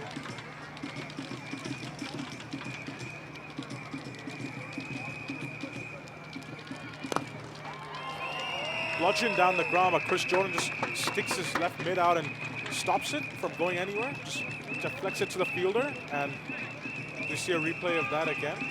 Just without regard, no, it was as if it was no problem. It was bludgeoned really hard, but Chris Jordan just sticks his paw out and said, "All right, I got it, no worries." Saving some crucial runs there. Getting the dangerous Marlon Samuels off strike, which brings Usher Zaidi back on strike. Full toss, and the bounces, giving Nicholas Purin a bit of a surprise there, but luckily this time he stops it from going to the boundary. It's a good stop nonetheless, because Nicholas Purin is not the tallest of wicket keepers, but still, he does well to stop that.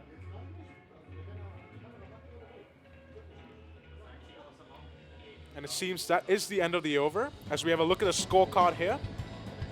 Kowloon Cantons on 197 for 2 after 17 overs. Dwayne Smith and Babar Hayat leading the charge early on. Babar Hayat getting out first, getting clean ball by Nadeem Ahmed off an inside edge, off an under edge from his bat, going for 76 of 40 balls with 9 boundaries and 4 sixes. Dwayne Smith fell shortly after for 68 of 43 balls, which included 4 boundaries and 5 sixes. Marlon Samuels has upped his scoring rate since he started, sitting on 18 of 16 balls, which includes 2 boundaries, and Usher Zaidi is on 15 of 8 deliveries, which includes 1 boundary and 1 six, as we continue with Riyad Emret. That is launched up in the air, and that is out of here. See you later. Can we get another ball, please? Emret looking disappointed with that. He knows another 6 runs is not what his team can afford at this point in time. Right, Emret, rightfully so, just giving a little shake of the hand there. Marlon Samuels has launched that big and miles.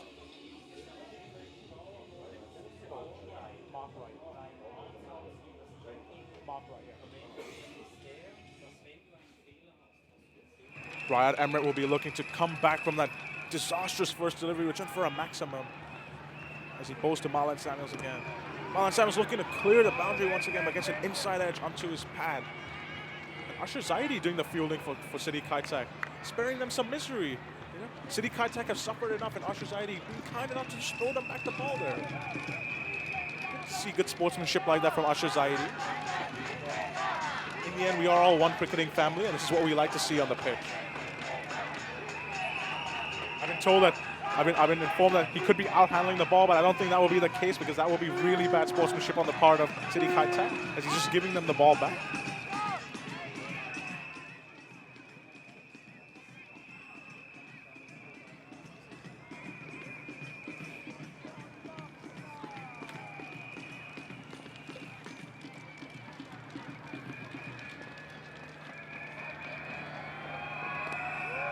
Usher Zaidi tries to work it around, but just finds the fielder, Kotsa, I think, Hal Kotsa it is, I think, around there, down the leg side.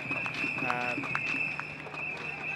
excuse me, but Riyad Emret obviously doing the trick right now, coming back quite well, but still giving away that 6 off the first ball did not help his cause or his team's cause for the matter of fact.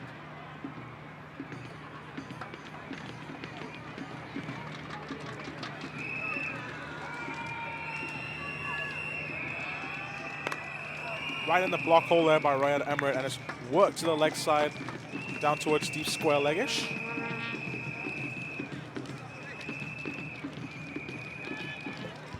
See a replay of that shot again. Marlon Samuels happy enough to rotate the strike with Usher Zaidi. Zaidi, a dangerous batsman in his own right. Really having made his impact on the tournament with a couple of massive sixes. But can he go here again? Kowloon Cantons nearing the end of their innings, and Usher Zaidi will no doubt be looking to clear the fence a few times. He goes for it that time, but he misses, and a rare but useful dot ball for City Kaitak there. That will really help their causes as they try to do damage control on the Kowloon Cantons' amazing start to this match.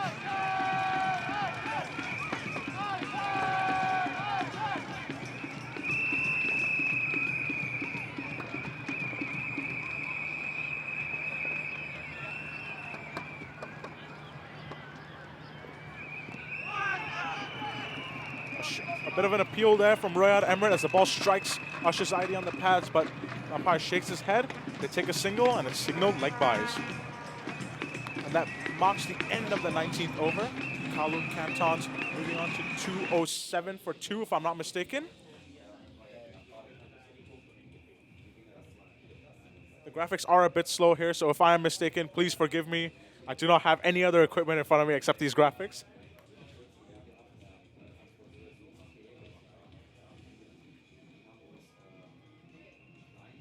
So we have a nice view of the City Kaitak owners area.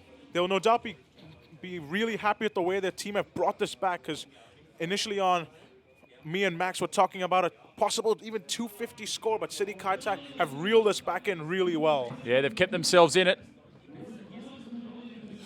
Here, the City Kaitak, still going to be a massive score to chase. It's going to be an unbelievable score. It's going to be an unbelievable chase if they do it as well. But they've got the batting to do it. So here we go. Chris Jordan, big last over. Can he keep them quiet? Just a single first up as Usher Zaidi gives the strike back to Marlon Samuels. Let's see if we can see just one more launch from Marlon Samuels before he signs off. Marlon Samuels obviously earlier on just launching one out of the ground, which I call for a new ball already as it went sailing over the practice nets near the new apartment buildings. What an atmosphere in this ground, Bimal. It's unbelievable here at Ting Kwong Road Recreation Ground. A lot of noise. A lot of noise, absolutely. But here we go from Marlon Samuels. It's Launch high into the air.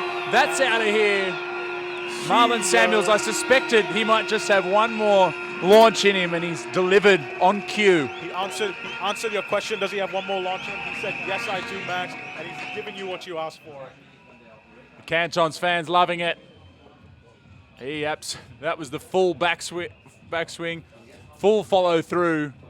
He gives that little swaggerish look as he walks down the ground. That's typical Marlon Samuels, always oozing swagger and confidence as he walks down.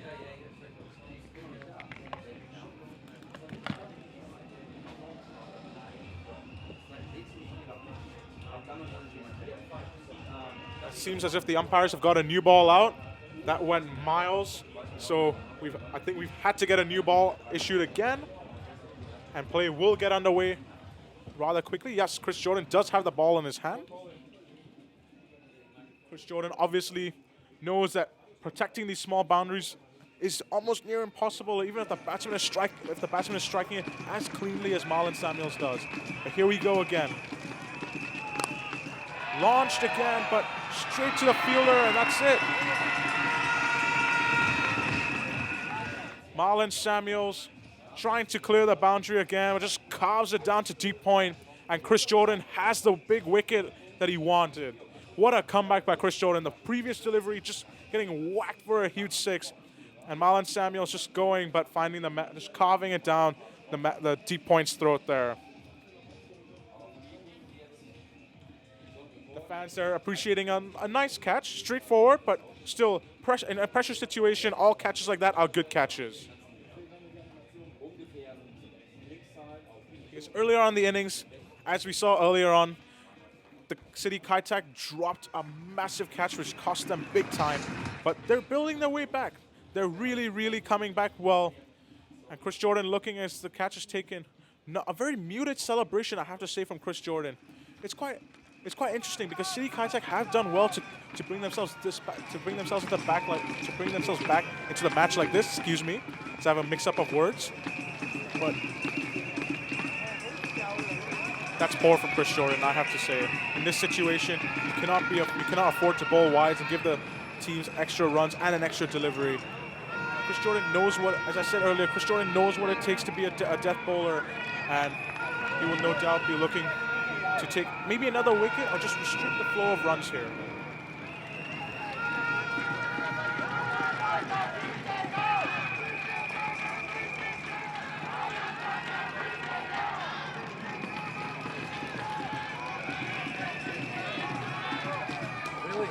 That's better from Chris Jordan. Nice full length, and Usher Zaidi tries to go for a big swing. but misses completely, and it's a golden drop ball for City Kaitak, just like the color of their jerseys. Yep, it's Zadie hasn't quite been at his destructive best here in this particular innings, but he'll be hoping he's got one more lusty blow in him here to finish off this first innings of the final of the DTC Hong Kong T20 Blitz. Can they get past that 220 mark? It's launched down, and yes, he does have one more massive hit in him. Max, you keep asking and they keep delivering. This is brilliant stuff. This is almost fortune teller-like.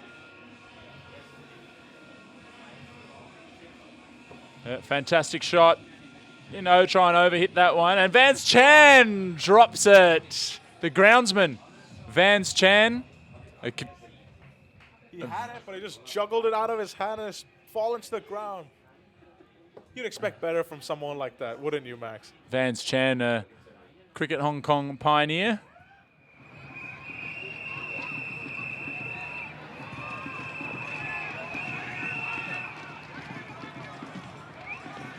Last ball of the innings coming up. Kowloon Cantons have passed the 220 mark. And Asher Zaidi just bashes it down, and Riyad Emmerich cleans up there, and it's just going to be a single. So Kowloon Cantons finish on 2-2-2 for 3 of their 20 overs. Asher Zaidi thinking he should have done better there, but nonetheless, an absolutely mammoth total put up by the Kowloon Cantons. Started off by the great first innings partnership of 149 runs by Babar Hayat and Dwayne Smith. City Kaitak here have a mountain to climb. Dilshan will know that he will have to be at his very best in order for this to happen. Dilshan really hasn't done what most people would have expected him to do this tournament, but this is his one chance to shine, and what a time it would be if he were to do that. We see the Kowloon Canton boys welcoming the boys back into the pavilion. Have a look at the scorecard here. It was all in that opening partnership between Dwayne Smith and Babar Hayat, 68 and 76 respectively, and 9 sixes between them. In total, 13 sixes hit for the innings. That certainly helps when you have 78 off 13 balls to get you started. Absolutely, and Marlon Samuels and Asher Zaidi doing their jobs as well towards the end. Marlon Samuels got off to a slow start, but picking up as the game came in towards the death overs. And looks like we've got Catherine Lochnan, who's on standby with Craig Wright. Yes, Craig, you must be stoked. 200 plus. Yeah, it's a good score, but we're taking nothing for granted. We know we've got to bowl well. The opposition have obviously got some dangerous players, so we know we've got to bowl well to defend this. Who are the dangerous ones you're most nervous about? Well, they've got some depth. Obviously, Kyle Kutzer is in some good form. Dilshan, and they've got some good players coming in the middle order. But if we can bowl well and bowl to our capabilities, we think we can defend this score. What about Babar Hayat? Not only is he captain of the Cantons, captain of the Hong Kong national team, how impressive has he been this tournament? He's been fantastic. It's great to see some of the local players not looking out of place alongside the great international talent that there is here. And Babar's certainly one of those players. And Nizza Khan yesterday don't look out of place alongside these big international names. Craig, thanks for your time and all the best. Thank you. Cheers.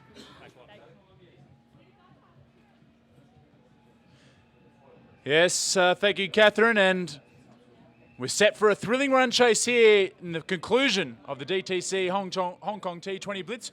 We'll be back in around 5 minutes' time for the run chase. Join us then.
Hello and welcome back. As Yasser Arafat induces a play and a miss from Karl Kurtzak. And City Kaitak set off in pursuit of 223 for victory. That was a fantastic batting performance from Kowloon. We've come to expect that over the 5 days of this competition. But Hong Kong head coach Simon Cook, were you impressed? Yeah, very impressed. A couple of reasons, really. Obviously, outstanding start from the Kowloon Cantons. Babar Hayat leading the way. An excellent delivery and a half appeal. Always, but that one's just creeping down the leg side there, wasn't it? Not swinging enough, I don't think. Just probably still sliding down the leg side. But as we see a replay there of ball just slipping past the leg stump. But yeah, the Cantons went off at flying rate, 12 and over for the first 10, and then you know, can't really call it a stall, but they only got 90 off the last 90 odd off the last 10 overs, which can represent a bit of a victory for the City Kaitak bowlers. At one point, I thought in the Cantons innings they were going to get 250, but 222 is a good score. But we've seen targets of this magnitude chased down already in this tournament. Yasser Arafat is driven back up over his head. Almost thought that was going to carry to Marlon Samuels there at long on.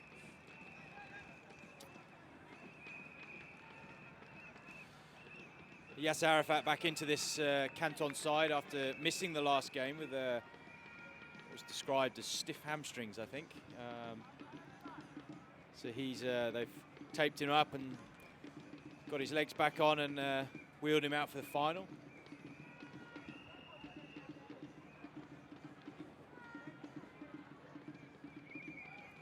Oh, that's a lovely piece of swing bowling from Yasser Arafat. Scrape away. Let's lead to him getting an inside edge down to fine leg, where Asher Zaidi does the fielding. Oh, it's an interesting bit of news for you here. According to Cricinfo, today is Yasser Arafat's 35th birthday. Oh, no wonder he's got a game. It's been a story for the Cantons, isn't it? Isaac Paul made his debut in this competition yesterday, I believe, on his birthday. All the best people have their birthday in March. Yeah, my wife will be very happy with that comment. Mine tomorrow, so as Yasser Arafat bowls to Kurtzer.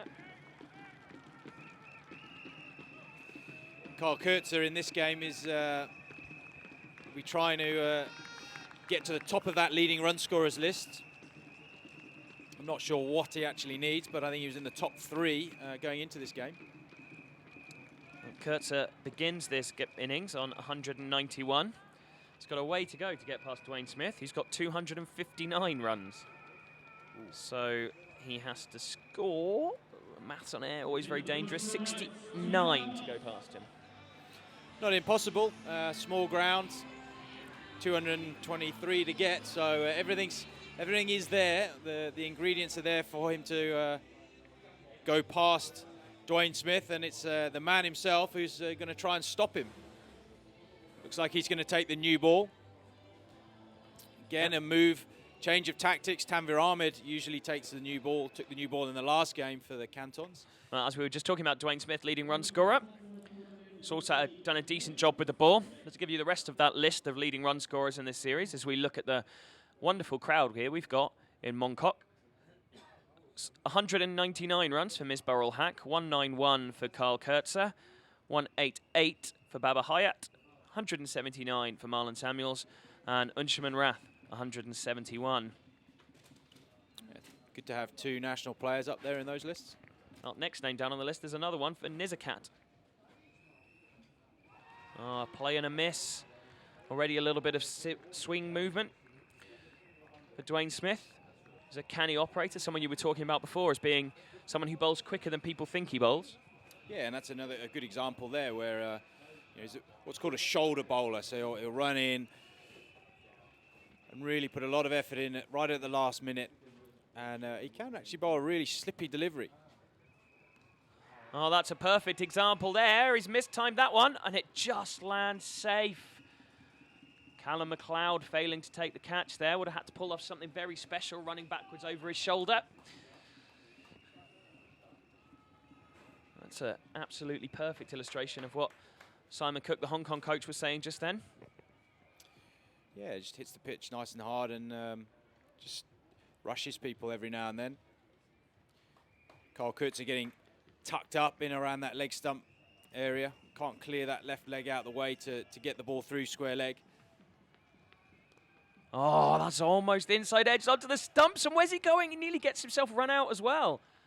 I'm not quite sure what Tilakarantni Dilshan thought there. Perhaps he thought that it had run away down towards fine leg, but could have been out in 3 different ways there.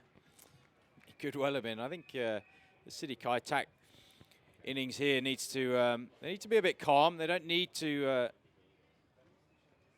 do anything too silly. They'll lose this game in the first 6 rather than win it. That's a nice shot from Dilshan that's going to run away for 4 runs towards the City Kaitak box there. You can see the owners and families hugely excited. Yeah, and that boundary's going to settle a few nerves, certainly in the City Kaitak dressing room. You get that first one away, it's always quite nice, not only for Dilshan there, but for Kyle and the rest of the team. Well, there's still some batting to come. Nicholas Pooran of the West Indies, he's been blasting sixes for fun, and Chris Jordan of England. There's another one at the ground. Normal surface is resumed, and I'm sure we'll be searching around, trying to find another new ball. So we see a replay of that ball heading down towards the sponsors' tents and clearing them by quite some margin. Nice still position, isn't it? Gonna have another go at Clean giving you swing. my Tilakaratne Dilshan fact here as he wanders off to get another bat. It's one of only 6 players to have 100 in each of the 3 international formats. Is that right? That is right. Prizes for guessing the other 5. Oh, not a clue. I'm not even going to try and go there. Well, Chris Gale's one. Chris Gale, of course, has 100 in 2020s, a 200 in ODIs, and a 300 in tests. That's quite a collection. We'll move on from cricket statistics, which is just about my favourite subject in all of the world, as Dwayne Smith comes into bowl. So we see a slower ball from Dwayne Smith. Kind of swept out towards deep mid-wicket. And that completes Dwayne Smith's first over. Probably an experiment that didn't quite go the Cantons' way as City Kaitak move on to 15. Well, some more idea of the crowd here, which is getting increasingly lively here in the Tin Kwon Road Recreation Ground. Yeah, you got a big crowd in here. There's more and more people watching on TV as well. We've got people around the world watching. Alex Shepherd, who's in Boston at the moment, he's out there with New Balance and probably looking very keenly on quite a lot of his players here who he supports. That's another lovely shot from Tilakaratne Dilshan. Callum McLeod running around from mid-wicket to do the fielding. Very good arm to throw into wicket-keeper Shahid Wasif. Another young Hong Kong player.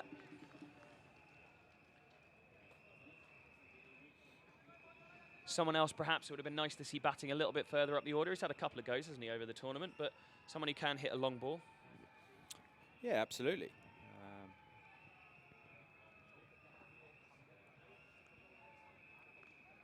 Oh, is this one going to go straight up in the air? Let's have a look and see whether it can be taken. Oh, it lands just safe. That's Tanveer doing the fielding down there. Another one where there's some fortunate batsmen out there. Yeah, there's a couple of guys I think need to probably bat higher up the order in this City Kaitak innings. I think Chris Jordan and Nicholas Pooran need to probably face as many balls as they can in this innings if they're going to overhaul this pretty big Kowloon Cantons target. Oh, that's a nice shot down the ground. 4 more runs. Yeah, Yasser Arafat bowling exclusively slower balls here. That one's just giving him a bit too much width. He's able to free his arm and almost flat bat it back at the bowler. That is a nightmare scenario for a bowler in a follow-through, is having the ball flat batted back at you. Gives you no real chance if it does come anywhere near you.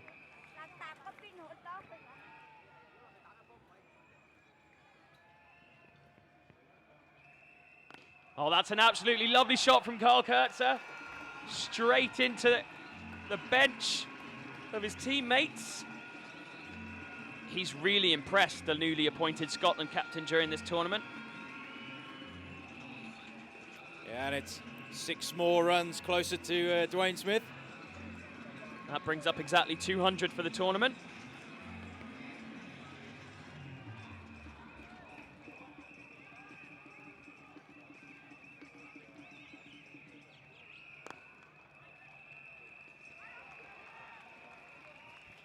Hassan Abbasi doing the fielding there at mid-off. just restricting to 1 run. And this City Kaitak innings has started in pretty impressive fashion. But they're going to have to keep going at this rate if they're going to get anywhere near this total. Well, starting off needing 11 runs and over, it's always difficult. I suppose the accepted wisdom within cricketing circles is that if you're going to chase a big total, you need to break the back of it within the power play.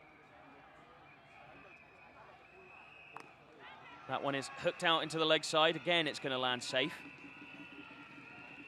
And Babar Hayat makes a little bit of a mess of picking it up as they run through for 2 more.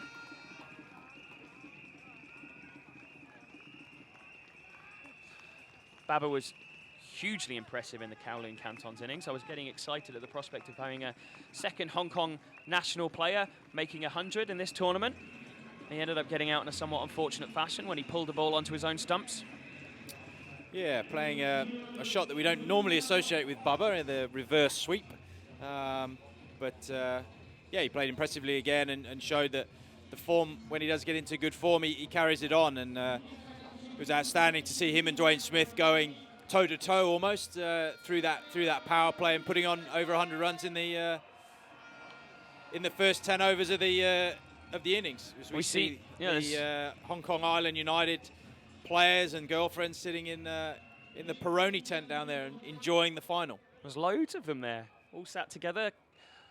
Courtney Kruger, Ash Caddy, Jamie Atkinson, I think I caught sight of there.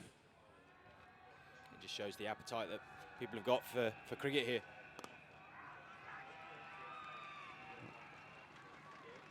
And as well, perhaps an appetite for the other treats that are on offer down on the Peroni Boundary Club. That's right, absolutely. Tell you at first hand, the food down there is outstanding. Been down there a couple of times myself.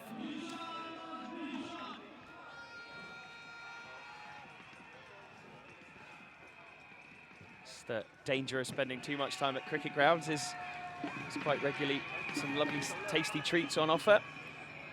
Tamarind, guys that are providing the catering, as that one again is pulled out into the leg side.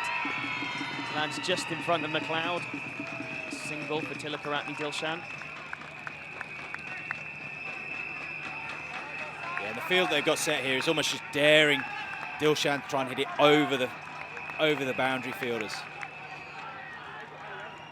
Just almost accepting that they're going to buy a wicket here. He might get a couple away. That is another lovely shot. 6 more runs. Again, that's going over a Kowloon Canton fielder's head. So the plan looks fairly set here. It's if you don't quite get it, you're going to be caught. But City Kaitak don't really have much option here. They've got to keep going and keep going hard.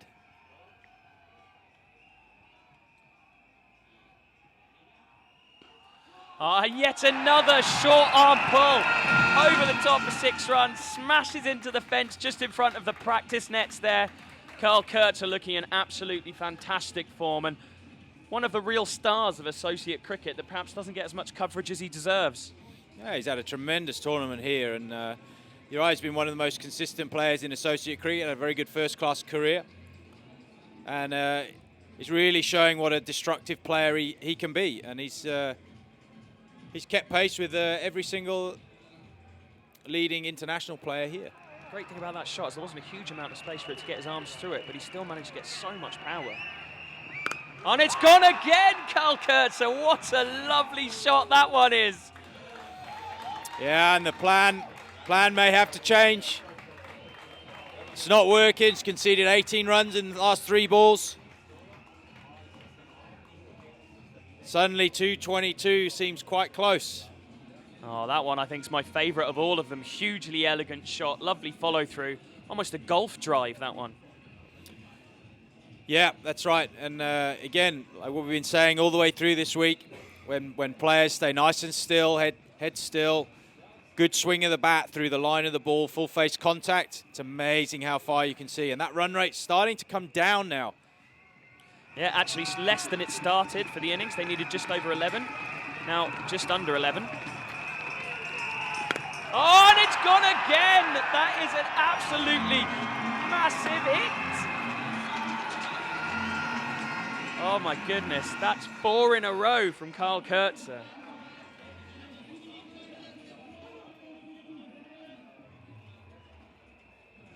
"26 runs from that Dwayne Smith over. Dwayne Smith, if you dish it out, you've got to be able to take it. He did a similar thing. He's been doing that all the way through this tournament to the poor bowlers, and Kyle Kurtzer just exacting a little bit of revenge there as he continues to try and chase down Dwayne Smith at the top of that run-scoring list. Well, being someone that's always wanted to support the plight of associate nations, I have to admit, this wonderful cricket tournament that's been put on by one of the associate teams, having an associate cricketer as the leading run scorer would make me very happy. As we see the scorecard there, Simon. Yeah, dominated there by Kyle Kurtzer in that last over. He's got 41 off 16 balls, and 4 of those 6s came in the last 4 balls that he's faced. And they're starting to rocket along now at 14.25 runs and over, Well, we which were is saying plenty enough to chase down this target.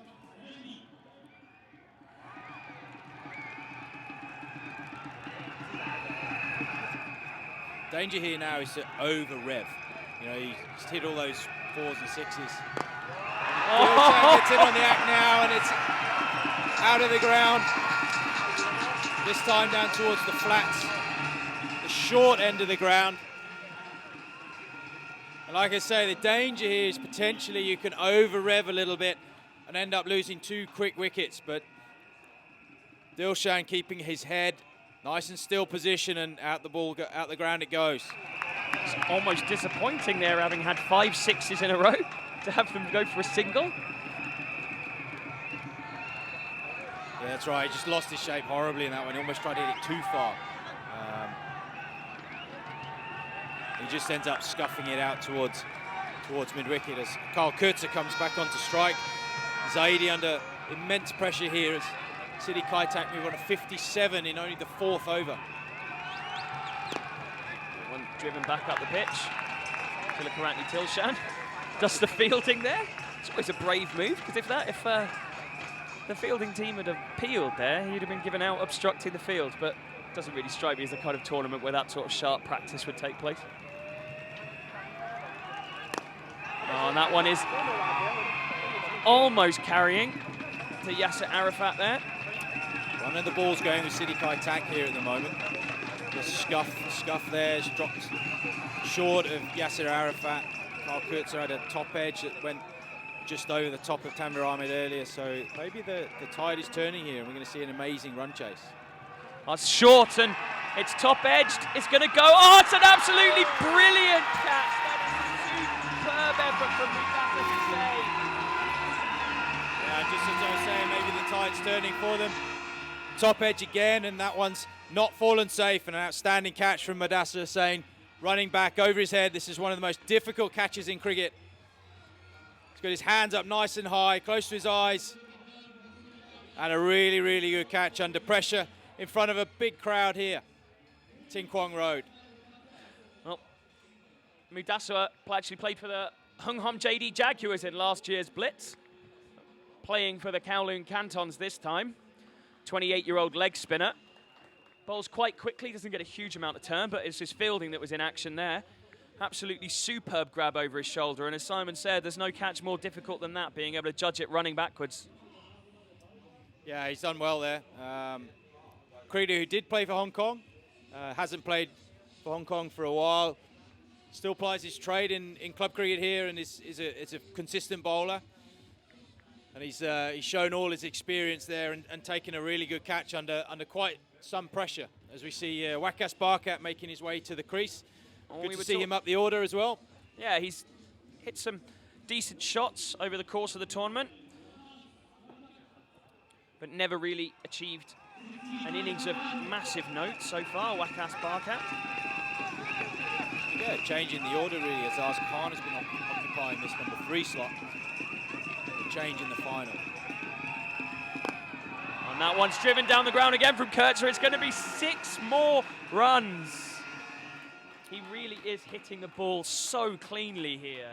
Yeah, the wicket's not really slowing him down here.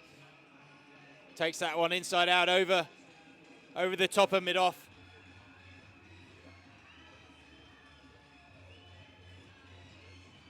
One of those ones that's so lovely as a batsman. Don't have to move an inch. Just sit and admire your shot as Ashazadi shakes his head in frustration despite that wicket there. Do you think Mudasa's the kind of character that will be mentioning to people that catch to dismiss one of the great one-day international batsmen of all time in Tilakaratne Dilshan? I don't know about if he's mentioning it, but certainly it'd be one for his memoirs, wouldn't it? Well, it's going to be Wakas that's now on strike with the end of that over.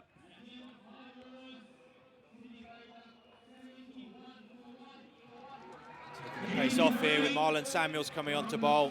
Wakas needs to be sensible here. They've got off to a great start.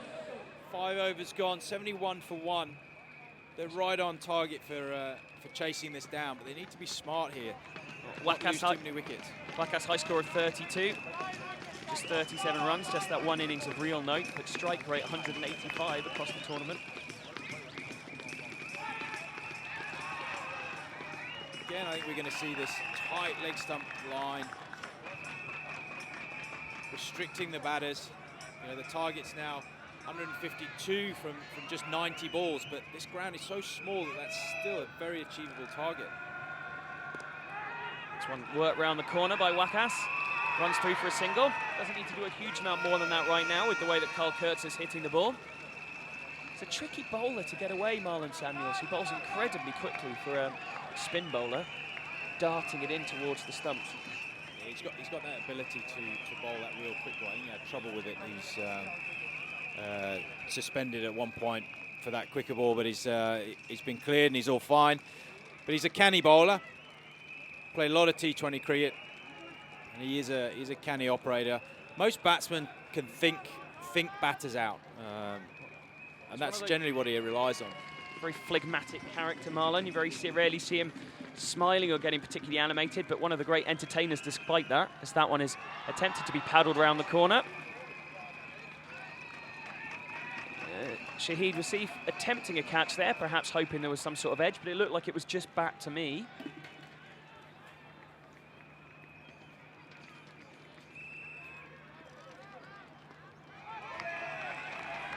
A little bit of spin starting to come there. Again, that's that off and middle line, spinning back into leg stump, giving Carl Kurtz no room to free his arms. We've seen already, as soon as he frees his arms, he can get it out the ground. Oh, that's a touch unfortunate there for the bowler. Actually go up against the batsman, a wicketkeeper rather. I expect that's going to be given as byes by the umpire. He's got runs there, hasn't he? No, it's signalled as byes, I think. Okay, byes. Can't see from here with the metal pole in the way. Yeah, breaking that fourth wall there. That's a big appeal close. for LBW. That is close. Oh, again, that looks so close. Is he signalling slightly high there? Yeah, it looks like it's slightly high, and that's unusual for this pitch. Not many balls have bounced high with the spinners on this pitch, and if we can see a replay of that, oh, that's crashing into middle and off, that one. That is absolutely plumb. That is a huge moment in this match. It's definitely going to hit the top half of the stumps, and looked like it's going to hit middle stump. Difference with Nadeem Ahmed that we saw in the first innings was he spins the ball away, and that enabled him to be the batsman. I can't remember who it was on that occasion, hit him outside the line of off stump. But this one's spinning back and hits him right in front of the stumps. That's no way that's going over the top. If the impact is in line with the stumps, as I suspect it was, watching that replay, that is out. That's a huge let-off for Carl Kurtz and a real disappointment for Kowloon Cantons, bearing in mind the form that man's in.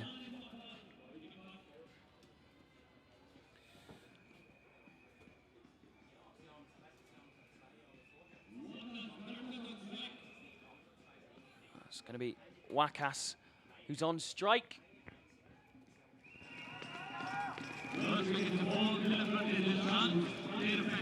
Ashazadi, carry on.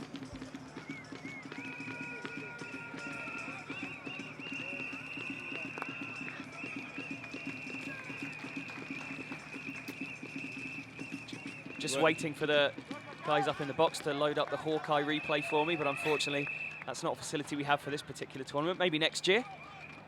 Yeah, maybe next year. We've actually got it at Hong Kong Cricket Club. They've got Hawkeye in their Indoor Cricket Centre. Maybe we need to get the cameras down here and rig it up.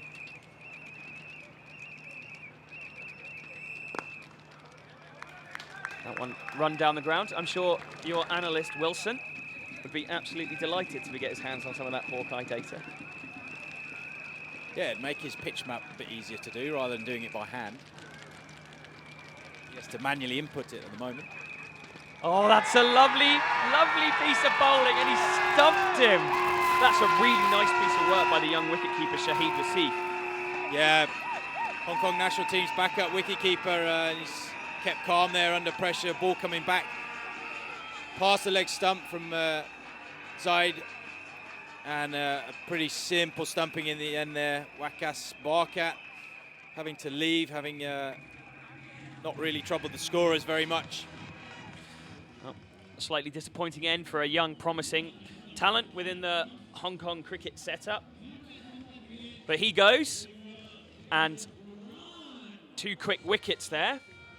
But the big striking Nicholas Poran, I think I just saw, collecting together his equipment to wander out. Indeed it is.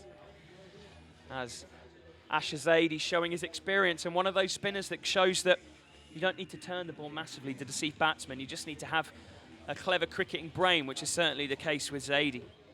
Yeah, I think it's a smart move here, sending Poran in. They've tried to hide him and Jordan down the order in the last couple of games. But with the total of 222 to chase down, this man needs to face a lot of balls. It's been interesting, Nicholas Poran. When he's been in for a couple of balls, he's generally hit a 6 within his first 3 or 4 balls.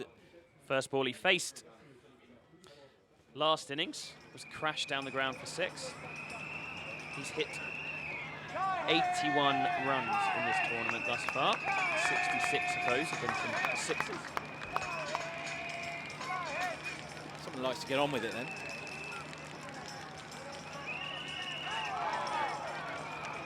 It's going to be a wide.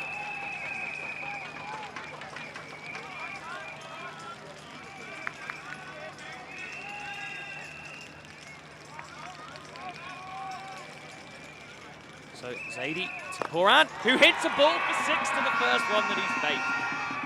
Oh no, it's gone down! The second absolutely massive cricketing star to put a 6th catch down in this final. It's Dwayne Smith this time. I thought for all money Poran had cleared the ropes with that one, but it dipped late. Dwayne Smith putting down a chance that simple. Think about how many big games these guys have played in, and the pressure situations they've been in, and you get into a T20 Blitz final here, and we've seen 2 massive moments in this game where 2 of the main players have been put down and given a chance through fairly simple errors. Well, it's Dwayne Smith that was put down early on and went on to score some runs. So that one is leading edge, goes out into the covers. Run through for a single to bring Poran back down to strike, and that's 50. Carl Kurtzer. Very, very good knock there.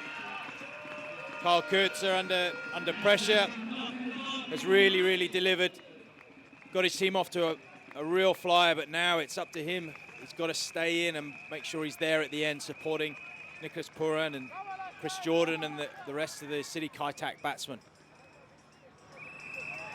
And that one's driven straight back down the ground.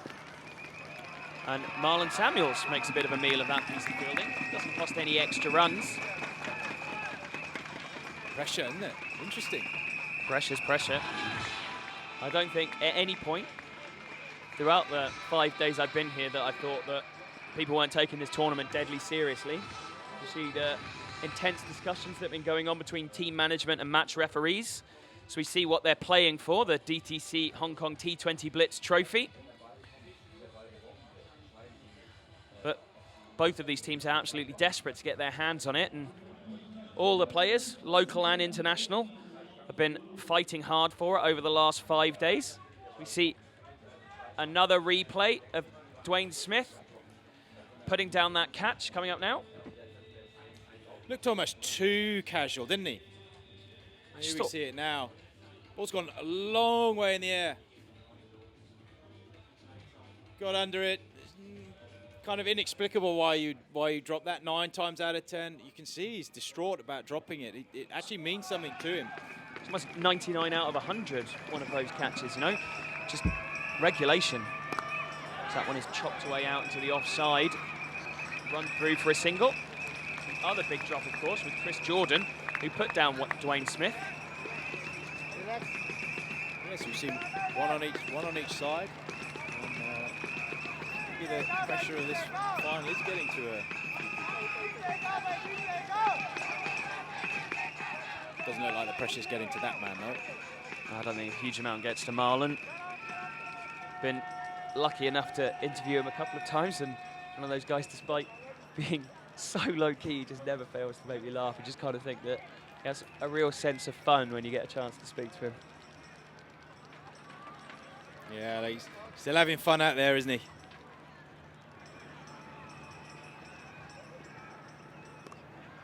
That one's turned around the corner from Kurtzer. Yet another single. We haven't seen Poran going for a big shot since he was dropped by Dwayne Smith down in front of the Peroni Boundary Club. Yeah, I think when he has the ball turning into him, so the left arm spinner's bowling at him, he's very happy to hit in his arc. That one. He'll look to be doing exactly this at the moment, trying to cut the ball out towards the offside. Probably won't be taking on the mid-wicket boundary against Marlon Samuels, who's getting a little bit of turn here, so he'll be looking to use his feet, hit nice and straight. Hit the ball out to the deep cover boundary. Oh, that one is chipped back towards Samuels. I thought for a moment it was going to carry for a caught and bowled, but just picks it up in his follow-through. It's going to be slightly easier for Carl Kurtzer here to hit with the spin over mid-wicket, and I think that's probably what you'll start to see with these guys. Carl Kurtzer will look to play predominantly into the onside, and Nicholas Puran will predominantly try and hit it into the offside. Given the chance, they'll both try and hit it into the softball court. Well, that one is pulled away, out into the leg side. Brilliant timing, pulled in front of square for 4 runs. When he connects with the ball, just gets going. Of course, been signed by the Mumbai Indians for the upcoming Indian Premier League. Bit of a connection here. Robin Singh, the coach of the Mumbai Indians, also coach of the City Kaitak side. Yeah, Marlon Samuels just dropping short there and giving an easy option for him to rock back and pull that ball quite safely through mid-wicket for 4. But the run rate is going to start to creep up. They've had a couple of tight overs now, the Cantons, and that run rate's going to start escalating again.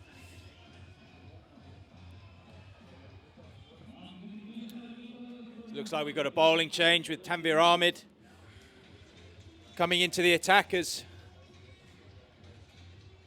all the Hong Kong fans look on, being treated to an excellent final so far. Had an interesting tweet in from the Arawatweya 11, at Arawatweya 11, who's suggested to me that perhaps Nicholas Poran should suggest to his West Indies colleague that he wants him to remove that tape from his bowling hand because it's distracting him. That might cause some interesting conversations between the two of them out there in the middle. Was it Dean Jones that asked Curtly Ambrose to remove his white armband at one point? And I don't think it worked for them either, because I think Curtly Ambrose ran in bowled speed of light. That's going to be Tanvir coming on to bowl now. So he's told to... Oh, I thought he was going to come into bowl. He's not got the ball in his hand as of yet. Just left it behind, didn't he? Yeah, well, if we know anything about Marlon Samuels, he enjoys a battle. We saw that in the Big Bash with Shane Warne and saluting Ben Stokes during the Test series out in the West Indies. Somebody who likes to get under the skin of the opposition, so he's probably not one to annoy. No, you look at players around the world, and there are some players you try and get under their skin, and there's some players you just leave alone because they tend to play better. That's a length ball that's pulled away out into the leg side, perhaps slightly back of a length from Carl Kurtzer. He hasn't found quite the same hitting since he lost his opening partner in Tilakaratne Dilshan. I remember watching, I was in Australia when West Indies were touring Australia around 2001 or 2002, and Marlon was playing there, and he was one of the only players, it was him and Brian Lara, that just kept standing up to the great Australian attack with Warne, McGrath, Gillespie. And he was one of the only players that really stood up in that series. Another decent ball from Tanvir Ahmed. You could see then that he was cool, he was calm, and he had something about him then. He didn't let the Aussies get under his skin. And it's just a shame that West Indies politics have meant that he hasn't played the amount of international Test cricket or one-day cricket that really he should do. You see Carl Kutzer just trying to sum up the situation and work out where he's going to try and hit Tanvir Ahmed.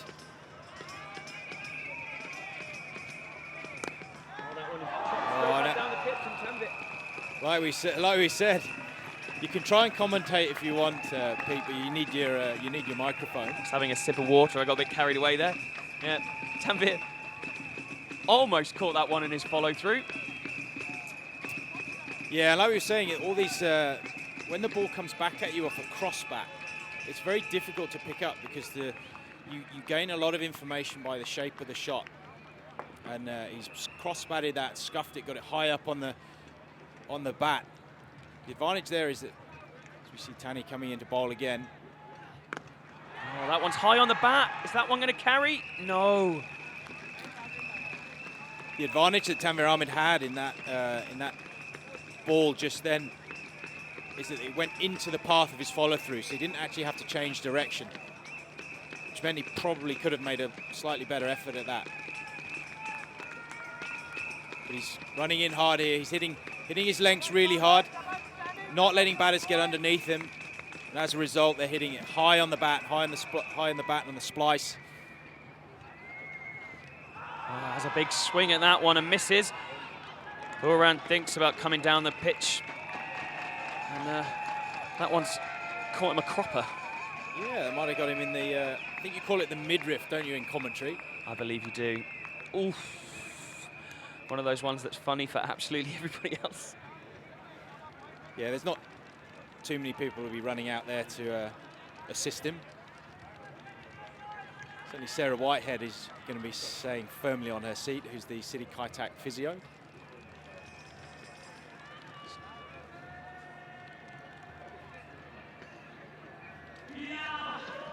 As I look to my right to see if anyone's moving, and I see Sarah just moving firmly just to get a bit of drink of water and then take her seat again. That one again scuffed out into the leg side. Mudasa out there on the boundary does the fielding. Yeah, and it's they're going okay rate-wise, but they can't have too many more overs where they're not hitting boundaries. Otherwise, the rate is just going to get too far ahead for them.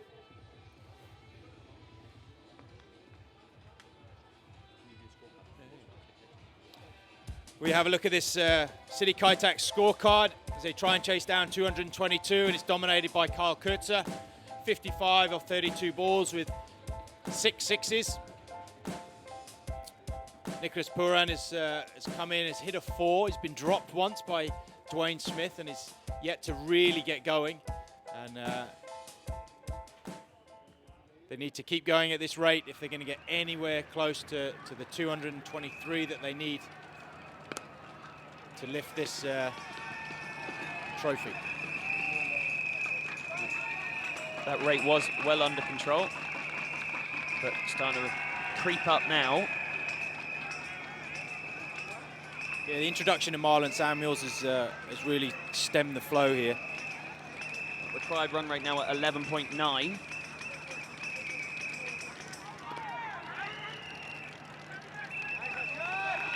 Yeah, and as the rate gets up, I don't think they want to let it get too far above 12s. Although 12 is an exceptionally high rate, it is still possible on this small ground to achieve that. Oh, talking of a small ground, that one doesn't matter. That can be 6 absolutely anywhere in the world. And that's the thing with so many of the hits that we've seen so far. These guys hit the ball so powerfully. You could have a boundary 100 meters back and they might be able to clear it. Absolutely, and it's just Marlon's just got a little bit too full on him, and he's just swung straight the way through the line and made an amazing crack off the bat. You see Marlon readjusting. Marlon slightly back of a length, and the ball's sliced back over his head for 1 run.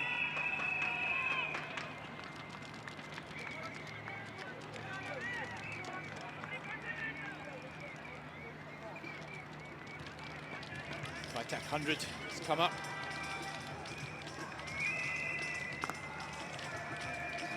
Quick and back of a length. Not letting Carl Kurtzer get underneath it.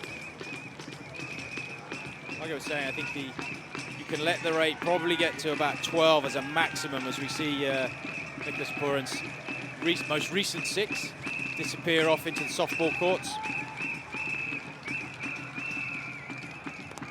Oh, that one's a slightly interesting shot, trying to be chopped away down to third man. And that's 10 overs gone, and City Kaitak 2 down for 101, and not in bad shape going into this last 10 overs. Not at all. Changing commentary coming up. We're joined by Tournament Director Max Abbott. Yes, thank you, Peter. Pleasure to be here for the finale of the DTC Hong Kong T20 Blitz, and got a very special guest here who's taken a few moments out of his very busy schedule today. The title sponsor of this tournament, joined in commentary by Sanjay Bimsaria. Sanjay, welcome to you. Thanks, Max. Thank you very much for being a part of DTC T20 Blitz 2017. There's the banner. Yeah. DTC Mobile. How have you found the event so far, Sanjay?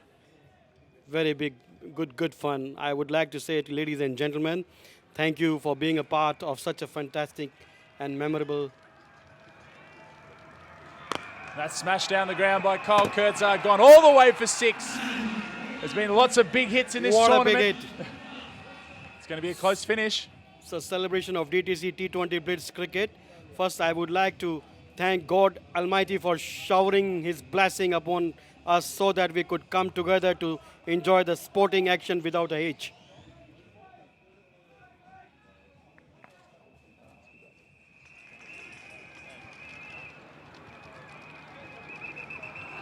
And that's a huge hit from Kyle Kurtzer. But it's been caught. I thought it was gone all the way. Oh, the excitement. That's a huge wicket. What do you think of that, Sanjay? It's a great game going on. We don't know at this moment who will win, but the best team should win. Yes, what a finish we've got coming up here to the DTC Mobile Hong Kong T20 Blitz. Coming right down to the wire in the finish. And Callum McLeod taking the catch. This is Tanvir Ahmed. Let's have a look at his reaction. He knows what a big moment this is in the game. He's watching the ball fly out. Oh, and a little glare at Kyle Kurtzer. So in all the excitement, Sanjay, how's the event for DTC Mobile? You had plenty of your phones out on display during the tournament? Yeah, we have launched one big flagship model this tournament named T20 Blitz. This phone is 5.5 inch with 32 GB storage and 3 GB RAM and 3000 battery and 16 megapixel on back and 13 megapixel on in front. Well, and the best part of all, you got the DTC Hong Kong T20 Blitz logo on the back. Yes, that's the best part, and we have on this tournament we have given.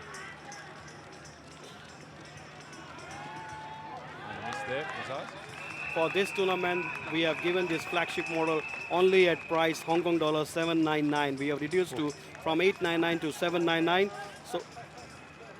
So whatever the sales people book on this tournament for next until March, we are going again 10% for charity. Very good, Sanjay. Well, we've got a great final here City Kaitak, 108 for 3, chasing 223 for victory. As Tanvir Ahmed continues from the Lion Rock end. And that's edged and taken, big wicket. So Azaz Khan gone, and Tanvir Ahmed fires up at his teammate Azaz Khan. A great catch from Shahid Wasif, and the City Kaitak captain goes, and that could be a little dagger just after the wicket of Kyle Kurtz. Didn't move his feet, Azaz Khan, but a very good catch from Shahid Wasif. And Sanjay, who's your tip from here? I think now a little bit the Kowloon Cantons is taking some more benefits at this stage, but this is a game of cricket. No one knows what will happen. One ball can change the game. That's it. Tanvir Ahmed. Let's have a look at this reaction. Have a look at this, Sunday. This is the passion. Wow. The same passion what I have in my mobile phone. Exactly. Look at that. Max, I used to have same passion in my old days when I was young. I used to play a good cricket. And I'm very happy that my son, Sunny Bimsaria, is taking the same passion. There he is, Sanjay Bimsaria. Oh. And there you are, Sanjay. Got the DTC jacket on. Here we go, Tanvir Ahmed. And now we've got Gareth Hart in. He looked very good this morning. Gareth Hart played some very nice shots. But he's got a big job ahead of him under pressure as we come down to the last 10 overs this tournament. What about the atmosphere in the ground, Sanjay? You must be proud. It's thrilling. We never hope this will be a tournament like that. What was left last year was rain. You know, I thanks to God that blessing showers on us and all the public, you know, with full support, and the all team, 5 teams, whatever the support they has given to boost DTC T20 Blitz. I salute them. There we go, Nicholas Puran on strike. He's hit some monster sixes in this tournament. Can he do it again? To the leg side as an appeal. Appeal from Shahid Wasif, but it's just given a wide. So umpire John Ward ruling that there was no touch. Shahid Wasif was just getting a little overexcited. What's been your favourite performance in the tournament so far, Sanjay? Favourite moment? I enjoy a lot batting of Smith. Yeah, the 100 off 31 balls. Yeah, I have enjoyed a lot of batting for him. And Max, I also want to, at this stage, I want to say, you know, DTC team had put in a lot of effort with their best spirits to make this event a hit. And I would like to thank from my heart. Knocked out to the ground for a single. The whole DTC team for their hard work and support to make this event a great success. You all have worked tireless for weeks, and all the hard work has finally been paid off with a spectacular event display. Sanjay, as we got Nicholas Puran there. There's 9 overs left. Who can believe it in this tournament? So much work has gone into it. With Super Sanjay there in shot. Have a look at the monitor, Sanjay. Big smile. You know, the major goal was to promote Hong Kong cricket globally. And I can acknowledge that we have succeeded in our mission. We have successfully hit over 1 million viewers globally. We have more than that. We're up to over 3 million in so 5 far. days. In 5 days. Been a great result from the live stream. As seeing our production box there. This tournament will also be a perfect platform for upcoming talents that will take the responsibilities of Hong Kong talents, Hong Kong cricket in the future. I would request all the... Now short ball, what a hammered. shot. Has it gone all the way? One bouncing over the rope for 4. So Nicholas Puran, he looks like he holds the key to this game. All the international players are in Hong Kong. I would request all the international players to promote cricket of Hong Kong wherever they go. Yeah, they've been great supporters. Marlon Samuels, that's up in the air. I think that's going to go all the way. Yes, into the crowd it goes. Nicholas Puran. He's in good touch. He's not got a big score yet in this tournament, but he has threatened.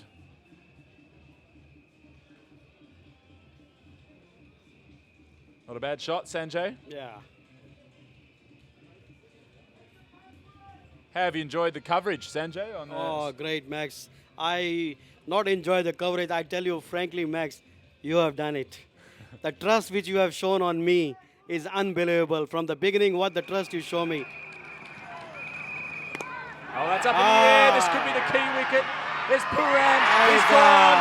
He's gone. Wakaskan I think takes the match catch. is also gone. The match is also gone. Sanjay's called it. That's the winning wicket. And there is Sunny Bimsaria there applauds. Marlon Samuels gets the big strike. And it's Puran, who's looked so dangerous in every match, but again is caught out just as he was looking dangerous. And he perishes.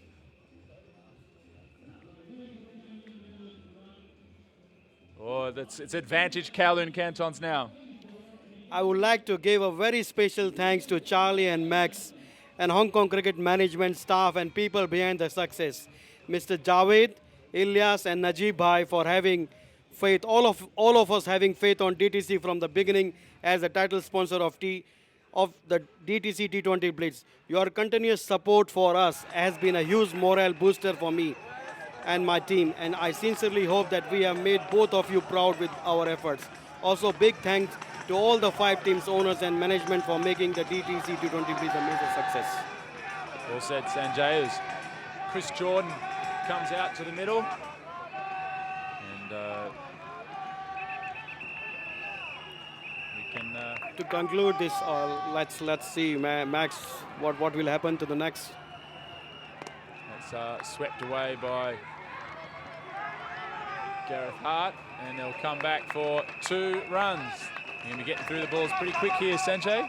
To conclude this joyous movement, I wish that with more effort and support next year we can take the tournament to a higher level, and we dream of taking it to the IPL level. A 5-day version. Yeah. I'm confident that with our love for cricket we can surely achieve. Once again, I would like to thank. Oh, reverse sweep. Has he got enough on it? His man's coming underneath it, and it's taken. Another wicket falls. It's really advantage Kowloon Cantons here. The owners are going mad on the other side of the... Look at... He's the cool Iceman, Marlon Samuels. The Cantons are going mad. They sense this final is heading in their direction. Babar Hayat, big smiles. Gareth Hart. It was an ambitious shot, but a big moment now in this game.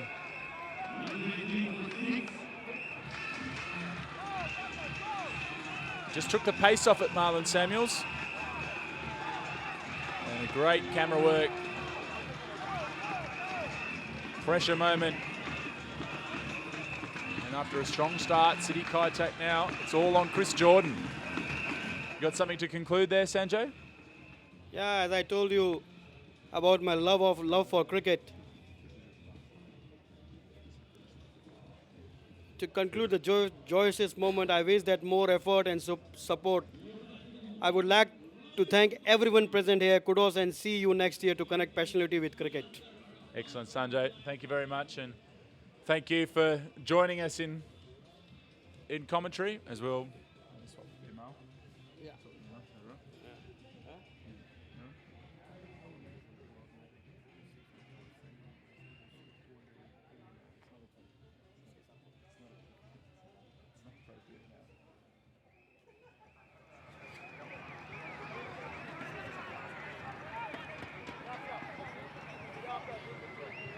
So Max, how was your experience of this 5 days games? Well, Is it tiredness? I'm about to be relaxed, Sanjay, after... No problem. I will take you to China for a good massage, Max. Sanjay always looking after us here. Yasir Arafat comes in. Chris Jordan. It could be a wide signal, but no signal. So obviously a deflection there. It's going to be a great finish here to the DTC Hong Kong T20 Blitz. I would also want to introduce my one product, Max. This is a people phone. You know, this people phone we have launched on this tournament, US dollar $5.99 only, and it covers everything. It's punted down the ground by Chris Jordan.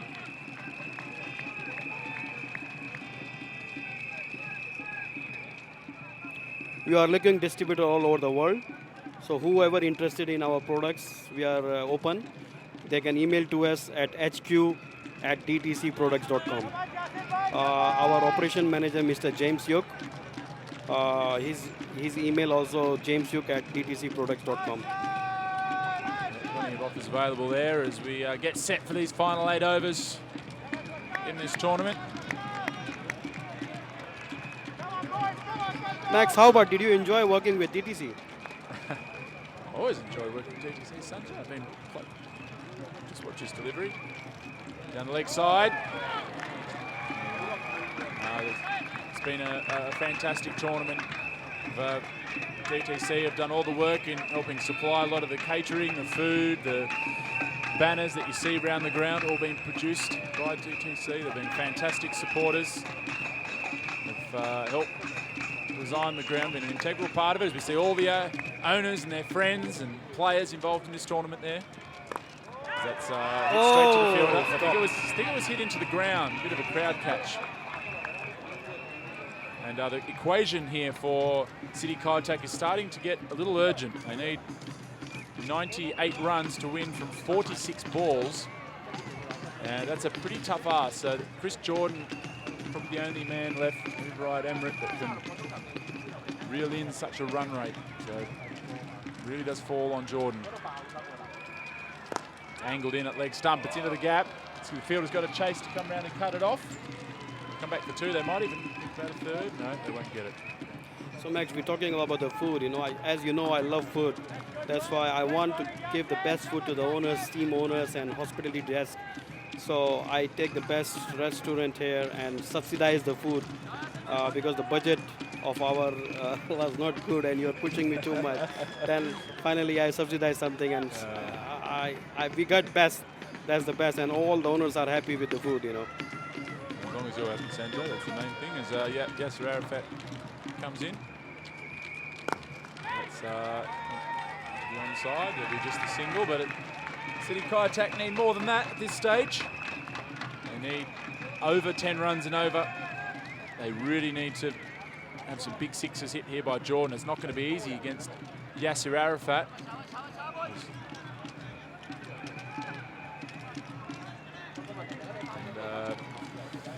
They're going to need to repeat some of the efforts we saw from the openers of the Kowloon Cantons. Have just went berserk at the top of the order. Now it's over to Chris Jordan to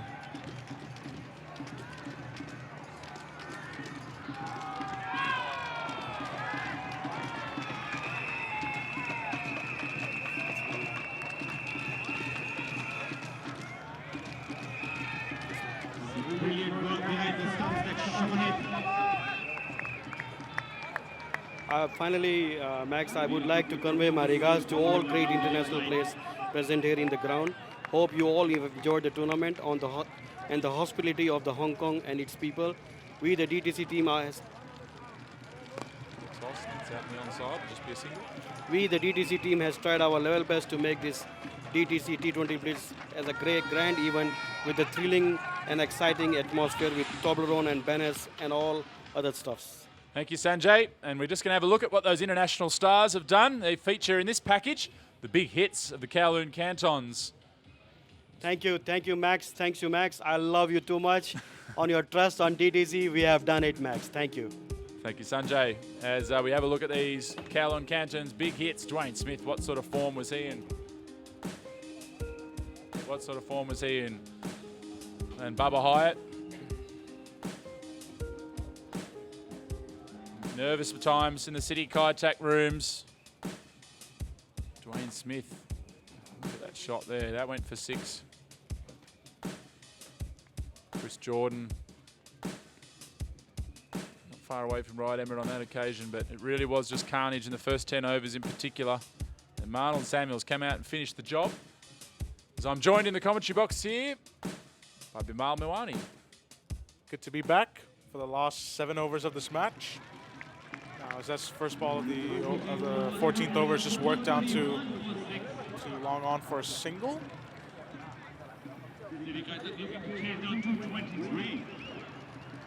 City Kaitak really have the odds stacked against them, don't they, Max? Yeah, 7 overs. It's a lot of runs to get in that time. It's really down to Chris Jordan. Let's hope for the neutral's point of view that he can at least knock a few over the fence and make these last 5 overs interesting, but they need to get going now. Yeah, now's the time to get going. It's time to hit big because this total is not going to chase it down. They're not going to chase this total down with just singles and doubles and all this. They need boundaries, and they need a big load of them.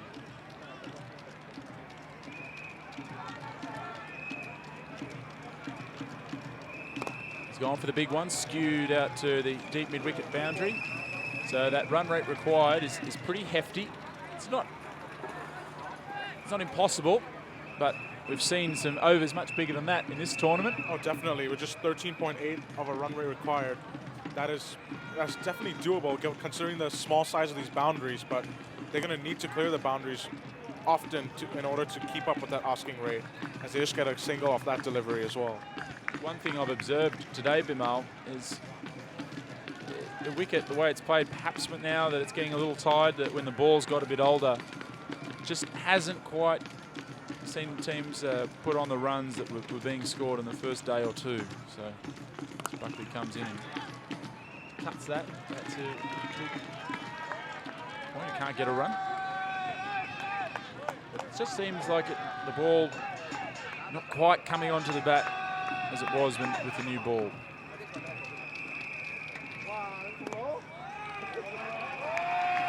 Brilliant bowling here by Rashid Saidi as he rounds off the over with a dot ball. Again, these dot balls are clinically key for Kowloon Cantons as they take one more step towards a big victory here. 90 off 6 overs is a massive ask, and we just got to wait and see now if Chris Jordan has got any tricks up his sleeve. There's the Kowloon Cantons area. Yeah, no doubt that Kowloon Cantons the fans will be really, really pleased with their performance thus far. They've batted really well, they've bowled really well, and they've put City Kaitak in a real spot of bother here.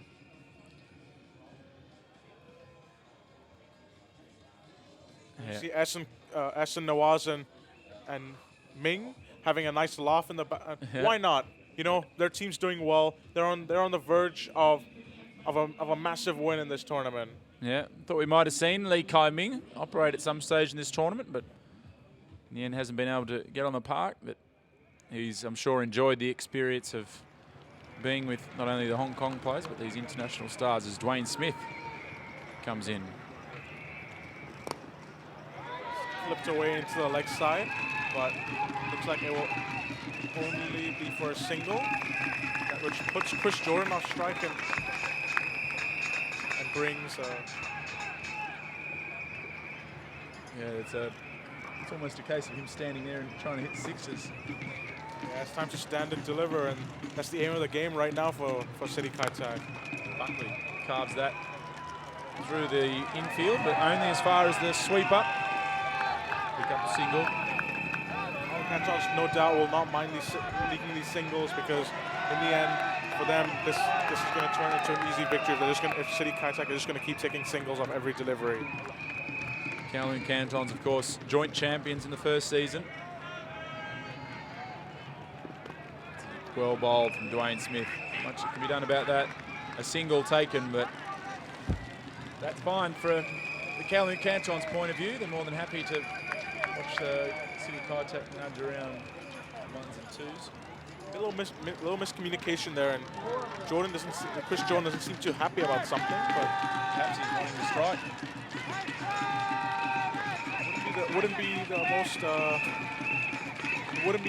It would be a smart idea, to be honest, because in it, Ryan Buckley just nudges that down the ground and puts Chris Jordan back on strike. But if Jordan wants to strike, if that's what he's telling Ryan Buckley, then he needs to deliver if he's on strike, because as of now, he's just nudging around signals too. So we'll see him step up, because we know he can step up. He's done really well in this tournament. He's hit some monster sixes. Obviously, the fans and everyone here will want to see a close game, and Chris Jordan could be the man that could very well do that. And that's again hit out to the outfield, and just can't get it going here. City Kaitak. The Cantons are bowling very smart lengths. They're not getting too full. And when they have gone full, it's been at that Yorker length. So very hard to hit. It's just been a very polished last few games from the Cantons that stamped themselves as the team to beat. That one a half volley, but Ryan Buckley can't make the most of it. They'll take a single, which means he'll retain the strike. Just 5 overs left now. It's go time now because 5 overs left. There's some 30 deliveries to chase down a massive total. And City Kaitak now really, really looking in trouble here. Can they come up with just a couple of big overs, just to at least make the Cantons think about it? Well, you asked in the first innings for sixes here and there, and they really did deliver. Yeah, Maybe it's time to ask this time. Now. Look, have a look at this crowd, Bimal. Absolutely fantastic. Brilliant, brilliant crowd. This is exactly what you want on a Sunday afternoon with a final going on of the second edition of the Hong Kong T20 Blitz.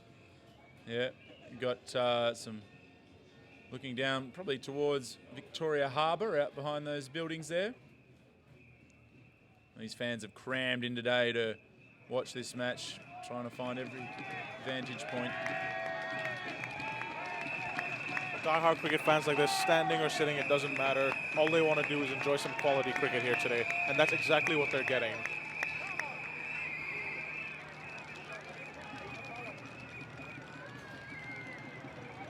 As a required run rate creeps up to 16.80. Oh, there's an edge. We have a slice of good luck for City Kaitak, and it's gone for 4. Yeah, well, there are plenty of them, and I mean, that's just a slice of luck they need to get things going. It's the first boundary for a while. A big heave that turned and took the edge of Ryan Buckley, but they'll take the 4. Shahid received no chance of being able to stop that one. Now what they need is to follow that up with another couple just to get the Cantons thinking and under pressure. Or at least get Chris Jordan on strike. That would probably be the smartest idea at the moment, because for this man, these boundaries shouldn't seem like much of a problem, should they? No, I just wonder where he's going to line up here. I think he's generally looked to go mid-wicket to long on, which means he'll have to go against the turn. Let's see where he tries to line up here. He's definitely going to go for the big one. There he goes, but it's up in the air. This should be taken. The field is converging. And it's taken. That should be the game. Dwayne Smith takes it. Ashes 80. He's been a great pickup for Kowloon Cantons. And he comes up big just when his side need him, because Chris Jordan was the last threat that City Kaitak had in their side, and he's on his way back to the dugout now. So you see a replay of that. It went miles up in the air. 2 fielders were converging over, but Dwayne Smith said, "I got it, young man," and he takes the catch. Actually, that young man he was talking to was Babar Hayat. Yeah, that could be good night nurse for City Kaitak. They've been very impressive in this tournament as the new team in this competition. They've been a very, very slick organisation and put a very good team on the park, but their run may have come to an end here. Yeah, Cantons. now it might seem, as you see on screen, the Kowloon Canton fans, they're more than happy with that. They know the importance of a wicket like Chris Jordan, and now it brings Rayad Emrit out to the crease. Rayad Emrit, another West Indian. Unlike Chris Jordan, who plays for England but was also born in the West Indies. Now Rayad Emrit also can clear the boundary. He's not known much for his batting, but surely these boundaries shouldn't pose too much of an issue for him either. Yeah, I just worry that the horse may have bolted here. The run rate required is huge. Very hard to see them. As he hits that one, that's gone very straight, but he hasn't got enough on it to beat the fielders down at long off and long on. Just gets a single there, Ryan Buckley. And it puts Rayad Emrit back on strike for the first delivery he's going to face. Society, no doubt, will want to be adding to the wicket he got in this over. If he can get one more, it really is good night for City Kaitak.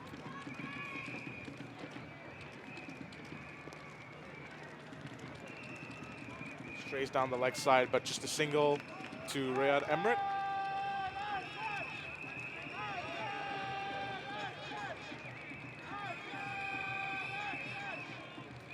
Here's a chance of Usher from the Kowloon Cantons owner's tent. Well, that's over pitched and hit out into the covers. That'll go for 4. Yeah, Much needed boundary for City Kaitak. Lovely shot there by Ryan Buckley. Just opens himself up and carves it over the covers for a much needed boundary. So by my count, that's 10 off this over so far. So to get close to the rate required, they're still going to need to hit a 6 off this last ball. As we have a look at the card, it started so well with Kyle Kurtzer, 63 off 36, and Dilshan 23 off 11. They got him off to the flyer they needed. Nicholas Puran also looked dangerous, making 28 off 15 before he was caught out. After that, not much batting coming in to support anything. And Ryan Buckley obviously is trying to do his best here, but tough situation he finds himself in.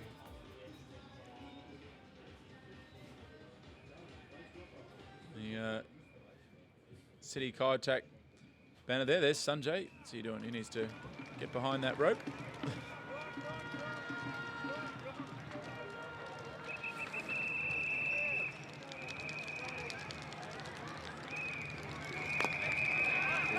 Ahmed comes back into the attack and just a full ball and works into the leg side for a single.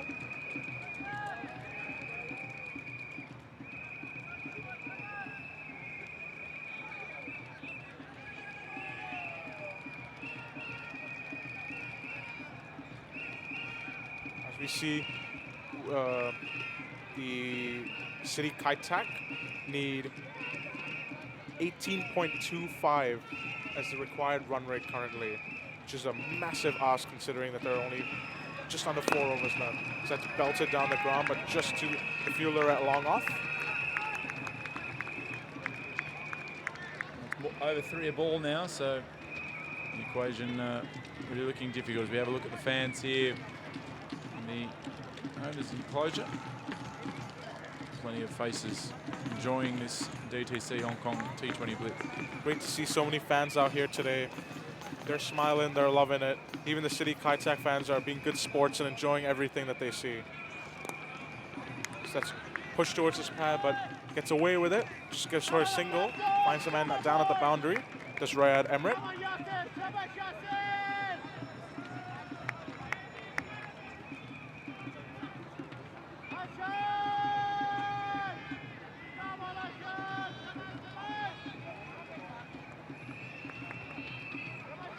Ryan Buckley back on strike. And Buckley currently on 13 of 13 deliveries. Tanveer Ahmed will no doubt be looking to add to the wickets he's taken in this match. But gets pushed down towards long on where Marlon Samuels fields, but nonetheless they scurry through for a second.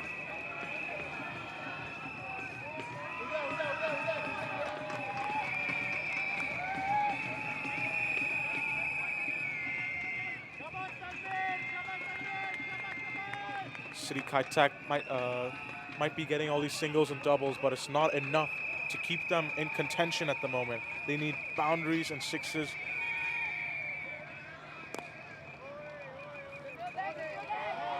Some good fielding down there towards point by Asher Zaidi. Puts in a dive to stop it. As we see the Kowloon Canton owners and fans. They're loving every minute of this because they know their side is just within touching distance of victory in the second edition of the Hong Kong T20 Blitz.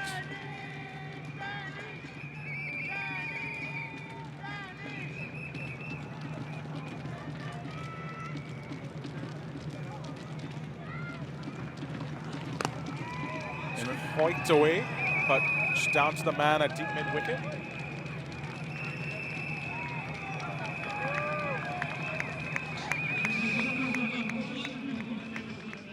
That's the end of the 17th over, which leaves City Kaitak in a precarious spot here because 3 overs to go and they're still nowhere close to their required target.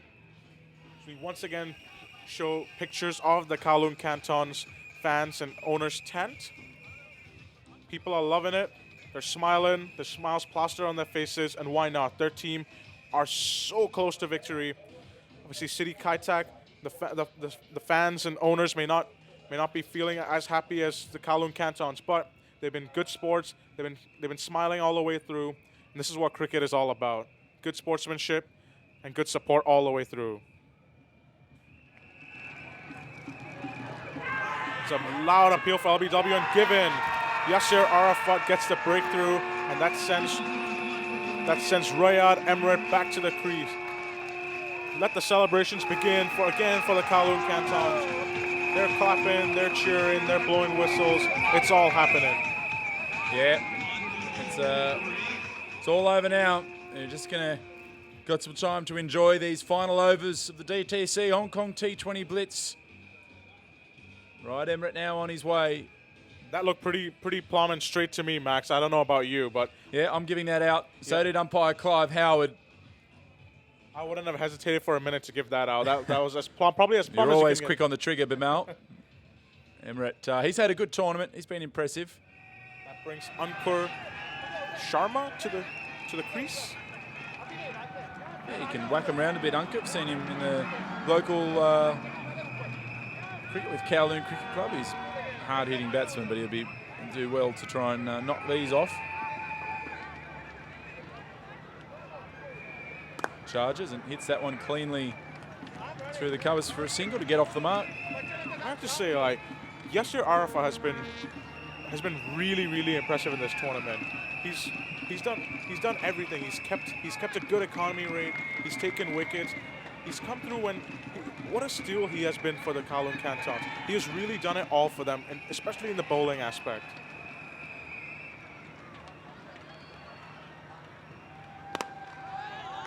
Dugout down to long on.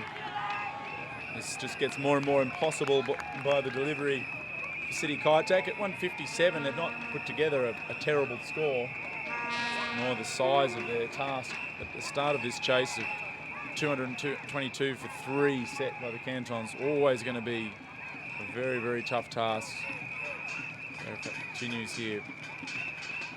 That's bowled him. Yasser Arafat sinks in another nail. As I mentioned earlier, Yasser Arafat getting the wickets his team needs, and he strikes once again. It's straight, you miss, I hit sort of mentality by him.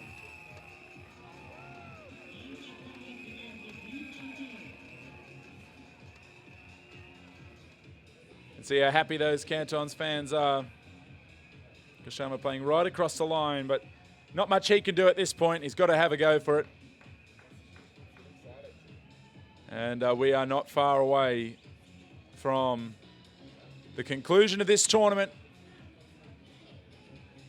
It's been a very evenly matched event, but it's just been the Cantons who've been more consistent, had more depth. And the firepower, not to add.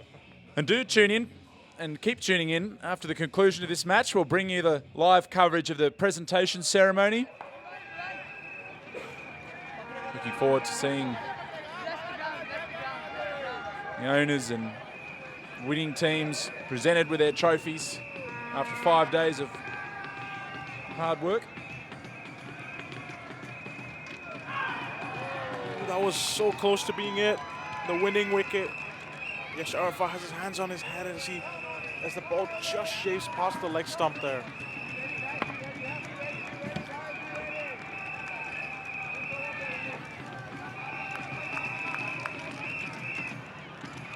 Yasser Arafat continues, no doubt be looking for that final wicket now. Just push down the ground, it'll just be a single. As Babar Hayat cleans up there.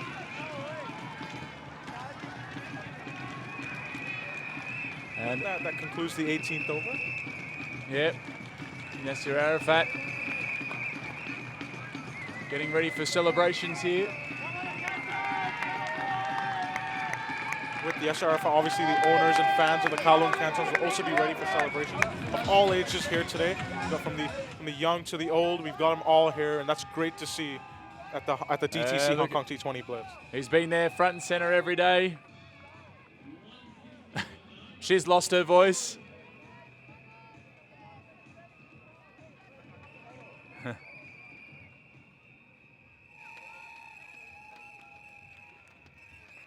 Great scenes here at the DTC Hong Kong T20 Blitz. Tanvir Ahmed Can he finish the job as that goes off the pad of Nadeem Ahmed? Not a great piece of fielding, but it won't matter too much. Come back for a couple of fielding, but dived over the ball rather than trying to stop it. But nonetheless, as you said, it doesn't matter now because Kowloon Cantons are just 1 wicket away from winning the second edition of the DTC Hong Kong T20 Blitz. Young Tanvir Ahmed, just 19 years of age. Young Hong Kong player. What a moment it could be for him to take the final wicket of this tournament. That'll be something he remembers for the rest of his life. It's up in the air. Will it be taken? No, just clears the man and runs away for 4. Nadeem Ahmed trying to. Well, it is 60 in 2 overs. It's not quite impossible just yet.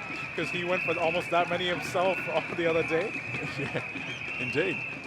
So that's off the edge, but there's now 11 balls left. I think that 4 margin's been reduced to about 56, so pretty big ask. But the odd boundary's okay among mostly 6s.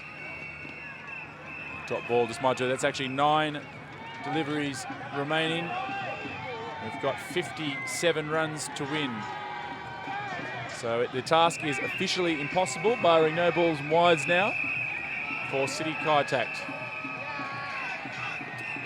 All that's needed is a fitting wicket, I think, to finish the job, rather than a few dots.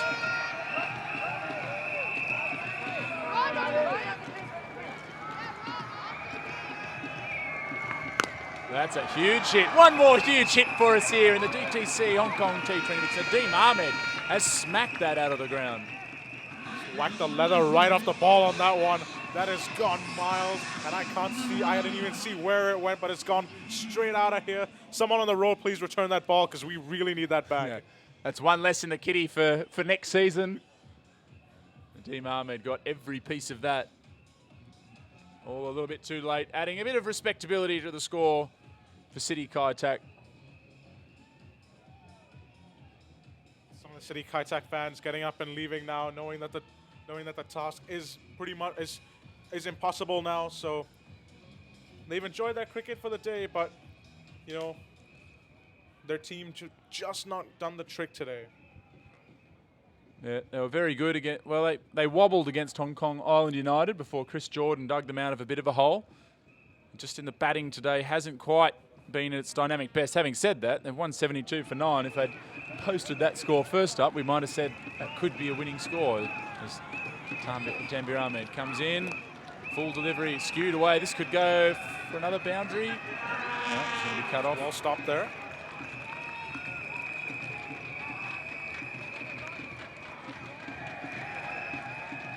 Some cheers ring out in the crowd. Ali Berg seems to be taking the trophy for himself, just holding it in his hand. He's ready to make up for a quick exit with that trophy.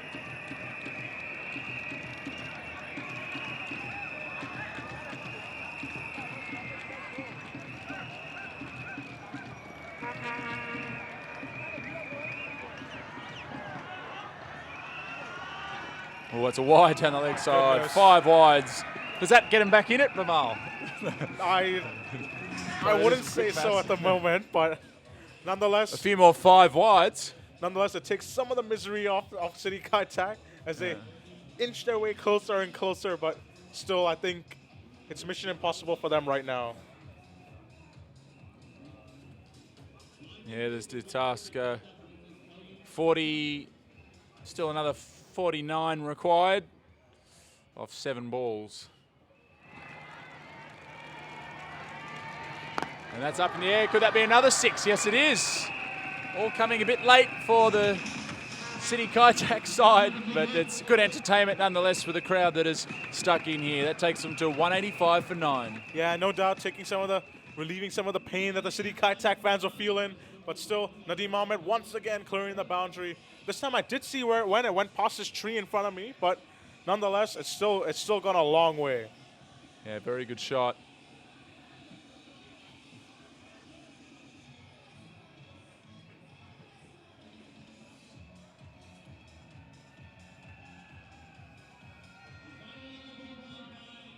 So what have we got here? 30, maybe my maths were...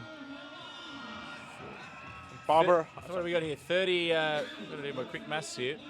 38 required from the final over, just out of reach. You never know. We had 5 wides in the last one. We did. 5 wides. Those 5 wides could, if another incident like that happens, but Babar Hayat. Is that going again? Another 6. Oh, watch not out. far away. Watch out, woman and dog out there. Please be careful. Don't let your dog get hurt. Keep an eye on your pets. Keep an eye on yourself at the same time. Where's this been for City Kaitak?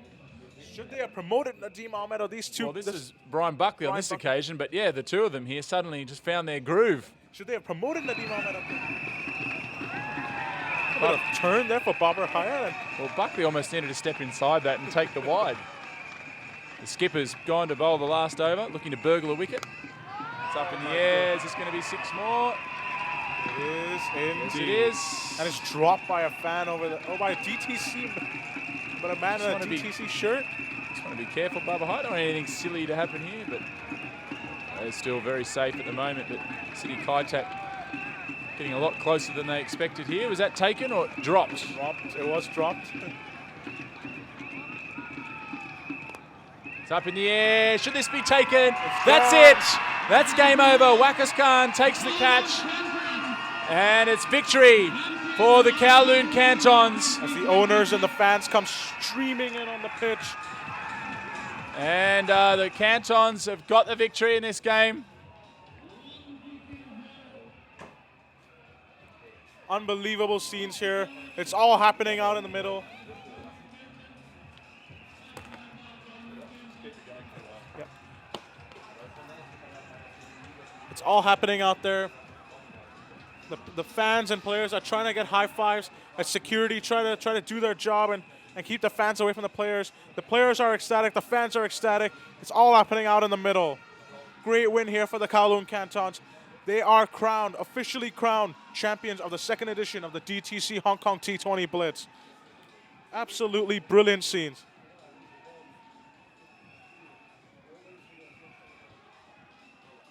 The fans mobbing the players out in the middle. It's unbelievable scenes. Unbelievable scenes as handshakes all around between City Kaitak and Kowloon Cantons. What a final we've had here. Great show of respect from both teams. Great show of respect from both teams.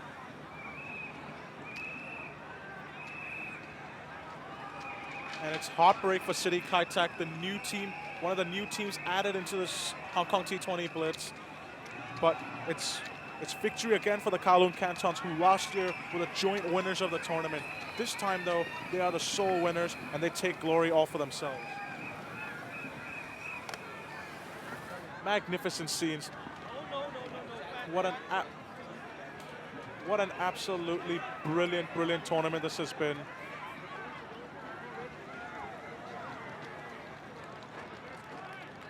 Just next to the dugout, next to my right-hand side, we see the players exchanging hugs, handshakes. It's all coming. It's all happening. It's a brilliant tournament. Brilliant way to conclude the tournament. Babar Hayat, the skipper of Kowloon Cantons, taking the final wicket that this team needed to win the event. And that's it. That is all that was required, and they are now champions until next year.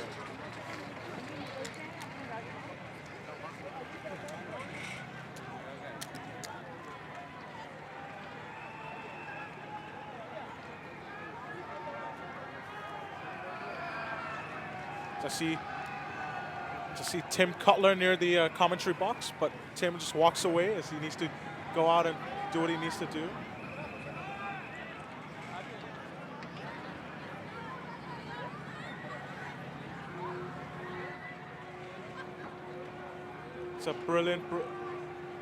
It's been brilliant bringing you coverage of this tournament.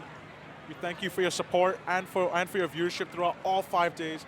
We'll have the presentation ceremony for you soon with all the owners and the players of the Kowloon Cantons who will be given their trophy. Stay tuned for that. As they're getting set up for that, we'll continue telling you what happened. Absolutely brilliant scenes here. My goodness me, the Kowloon Cantons once again winning the DTC Hong Kong T20 Blitz. Last year, they were joint champions, but this year they have sole ownership of the trophy. They so wanted to win. As I'm joined in the commentary box by Peter Miller for the last few minutes before the presentation ceremony comes into effect. Hi there, guys. Absolutely fantastic final here with Kowloon Cantons winning. Max has got some tournament organisation to do, so I thought I'd come and join Bimal in the box for the last few minutes and talk you through the presentation. You can see huge amount of excitement here amongst the fans with that victory there.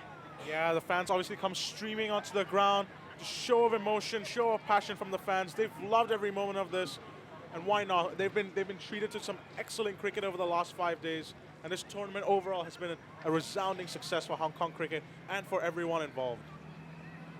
Absolutely, it's been some brilliant cricket over the last few days, and we're just getting ready for the presentation of the trophy.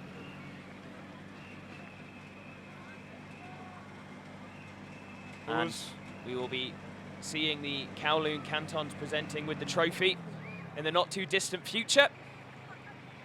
Bimal, your moment of the tournament so far? Well, obviously, this, seeing the scenes like this has really been enjoyable. Seeing the passion of the fans. See the winning moment here. The last wicket falls. We can see fantastic celebrations amongst the Kowloon Cantons players. And who better to take the final wicket than the skipper of Kowloon Cantons, Babar Hayat? Absolutely. He looks up and he celebrates in typical Shahid Afridi style with his hands in the air like that, looking up to the heavens. That is typical Shahid Afridi style. Obviously, Shahid Afridi being the mentor of the Kowloon Cantons in this tournament.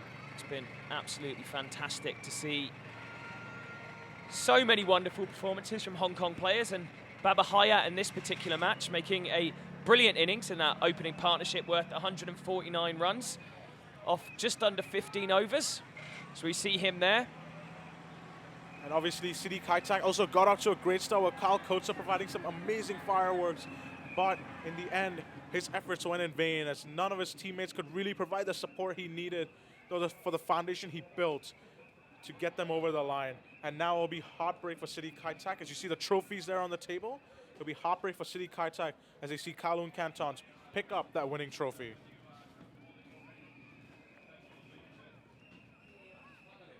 There's the Kowloon Cantons support staff and players in the background there, absolutely desperate to get their hands on the trophy. Just trying to get everything sorted as far as the presentations are concerned. As we see in the background there, the Hong Kong Cricket CEO Tim Cutler wandering off towards the pavilion.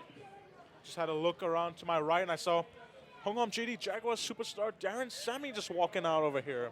Darren Sammy, of course, lighted up the Blitz as well. Did his part for his team, but unfortunately they could not make the final this time around. But still, it gives them a lot of hope for the future, especially with the stars that have come down this time around. This only poses a question of how many stars will come down next time. Absolutely fantastic event for everyone concerned. A huge amount of credit needs to go to the Hong Kong cricket organisers and administrators. Absolutely, they've done a fantastic job throughout this tournament, keeping it professional in every aspect, and we've reached a conclusion. It almost seems to have flown by this 5 days of cricket. But for you, Peter, what has been your moment of the tournament? You asked me earlier. I don't think I can look past Dwayne Smith's 100 on that very first day, bringing up his 100 off just 31 balls, 120 off 40 balls. Some of the cleanest hitting I've seen. He's been the star of the tournament for me. Just such clean hitting, brutalised many of the bowlers here. But all in all, I've been hugely impressed with the standard of cricket that's been on display. I think there's been many performances amongst the Hong Kong local players for which they should be proud. Anshuman Rath has looked brilliant, captaining the Galaxy Gladiators Lantau franchise. Babar, of course, playing a match-winning innings here in the final for his team, the Kowloon Cantons. Also saw that brilliant 100 from Nizakat Khan for the Hong Kong JD Jaguars as well. So I'm going to take away lots of stuff. I think individual performance, I think you need to be impressed with the with Smith, as we see the presentation party there. Man in the middle with the beard, that's the man in charge of Hong Kong cricket, Tim Cutler. That's Hong Kong Cricket President Rodney Miles standing there, the elderly gentleman with the grey hair. And to Tim Cutler's left, we have the owners of DTC who are the sponsors of the title, Mr. Sanjay Bimsaria. We thank him for all his support towards the tournament. Now, coming back on... And here's Catherine with the presentation party. Thank you, ladies and gentlemen. What an incredible tournament this is. Testing. Are we right? Okay, great. Ladies and gentlemen, what an incredible tournament this year's DTC Hong Kong T20 Blitz has been. I'd like to introduce our presentation party. We have from KPMG, Eddie Middleton, our president from Hong Kong Cricket, Mr. Rodney Miles, our CEO, Mr. Tim Cutler, and from DTC, Sanjay Bimsaria. Well, this tournament wouldn't have been possible without a number of officials and staff who I'd like to thank on behalf of Cricket Hong Kong. To our ground staff, umpires, scorers and match referees, thank you. We'd like you to please come up and receive your medals.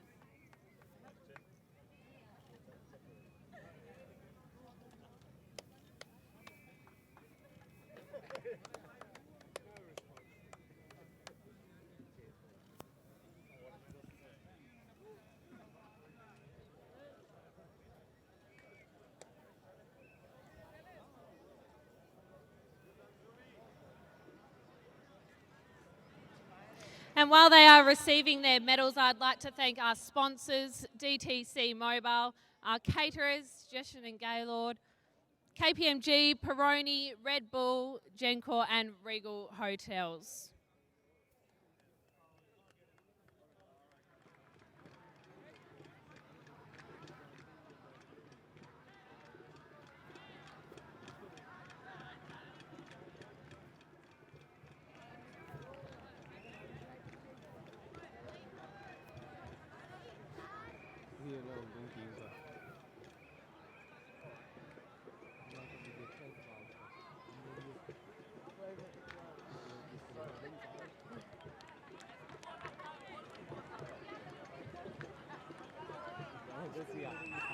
Ladies and gentlemen, one last round of applause for all those involved. Thank you very much.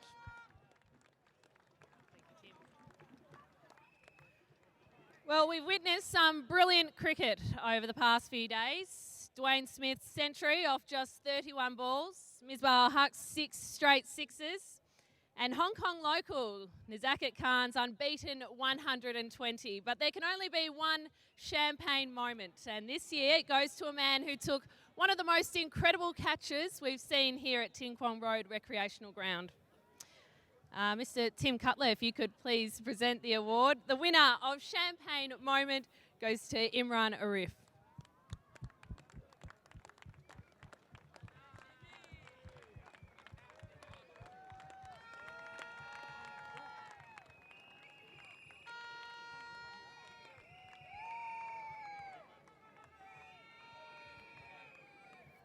Well done, Imran.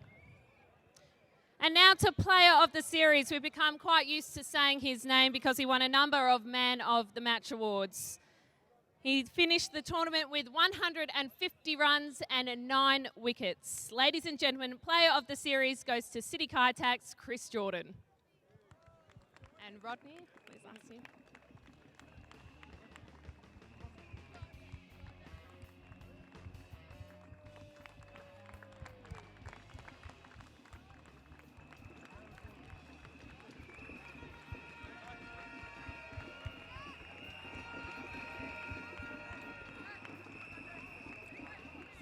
ये क्या नाम है Sami, इसकी team नहीं खेली, ये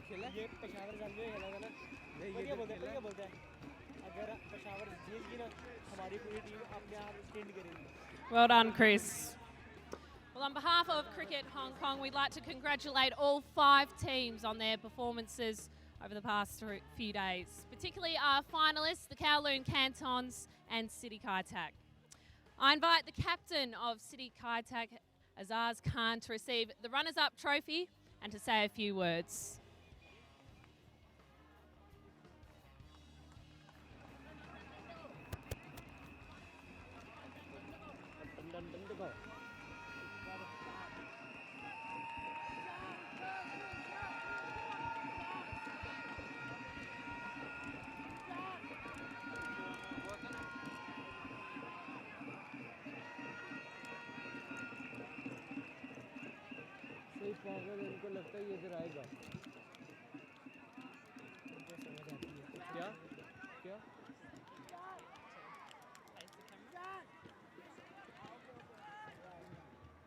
Yeah.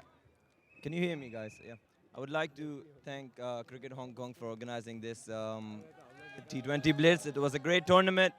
Obviously, it's disappointing to be on the losing side, but I'd just like to thank our City Kaitak team management and our sponsors as well, and the players. Thank you. Well done, Azaz. One last round of applause for City Kaitak, our runners-up. Well, before we present the winner's trophy, we'd like to acknowledge the player of the final. He hit 76 of 40 balls. He's the captain of the Hong Kong national team and the captain of the Kowloon Cantons, Babar Hayat.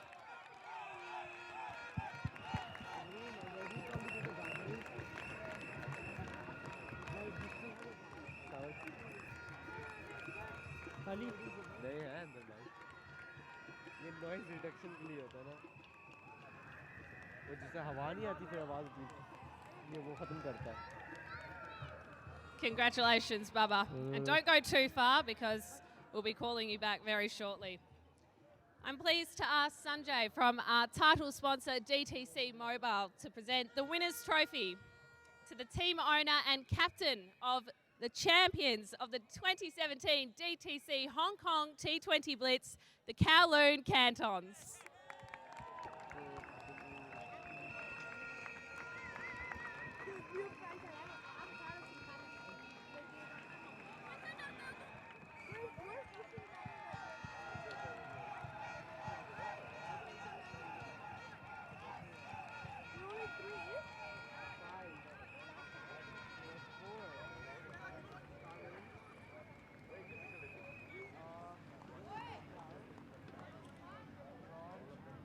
Congratulations to Babar and the Cantons.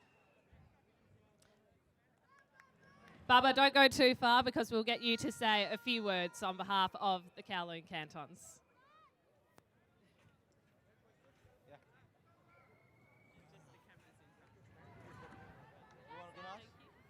Yeah, I would like to thank the crowd and the coming up and support us. I would like to thank our owners to getting us involved, and we're really thankful. Thank you very much. Short and sweet. Ladies and gentlemen, one last round of applause for the champions of the 2017 DTC Hong Kong T20 Blitz, the Kowloon Cantons.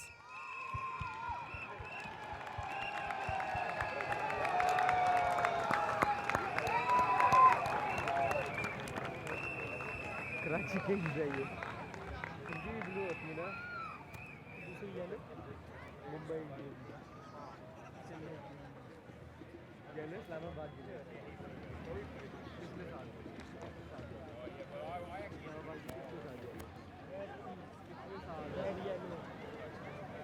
Red yellow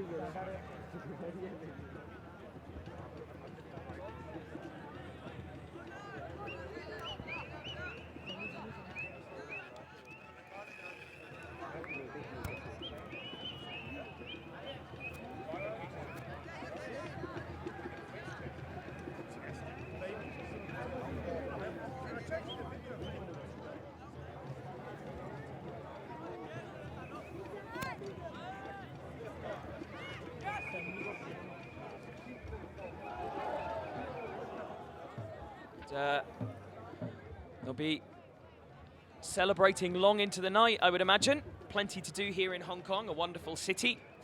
Hugely enjoyed my time here over the last 5 days, watching some truly brilliant cricket.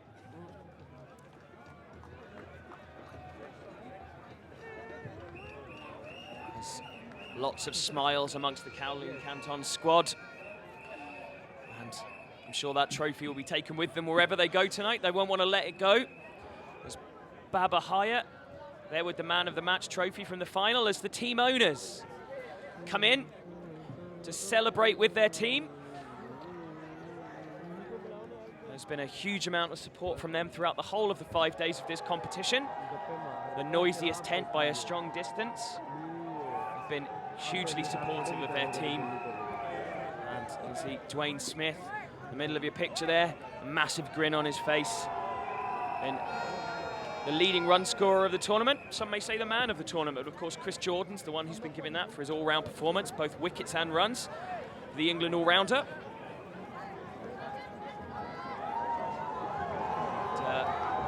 Selfies taking place, Marlon Samuels there taking a selfie, I'm sure will be with his Instagram followers before too long.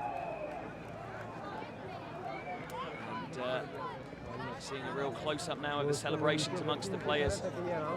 Winners a grin, as they say, and there's certainly lots of grins going on there.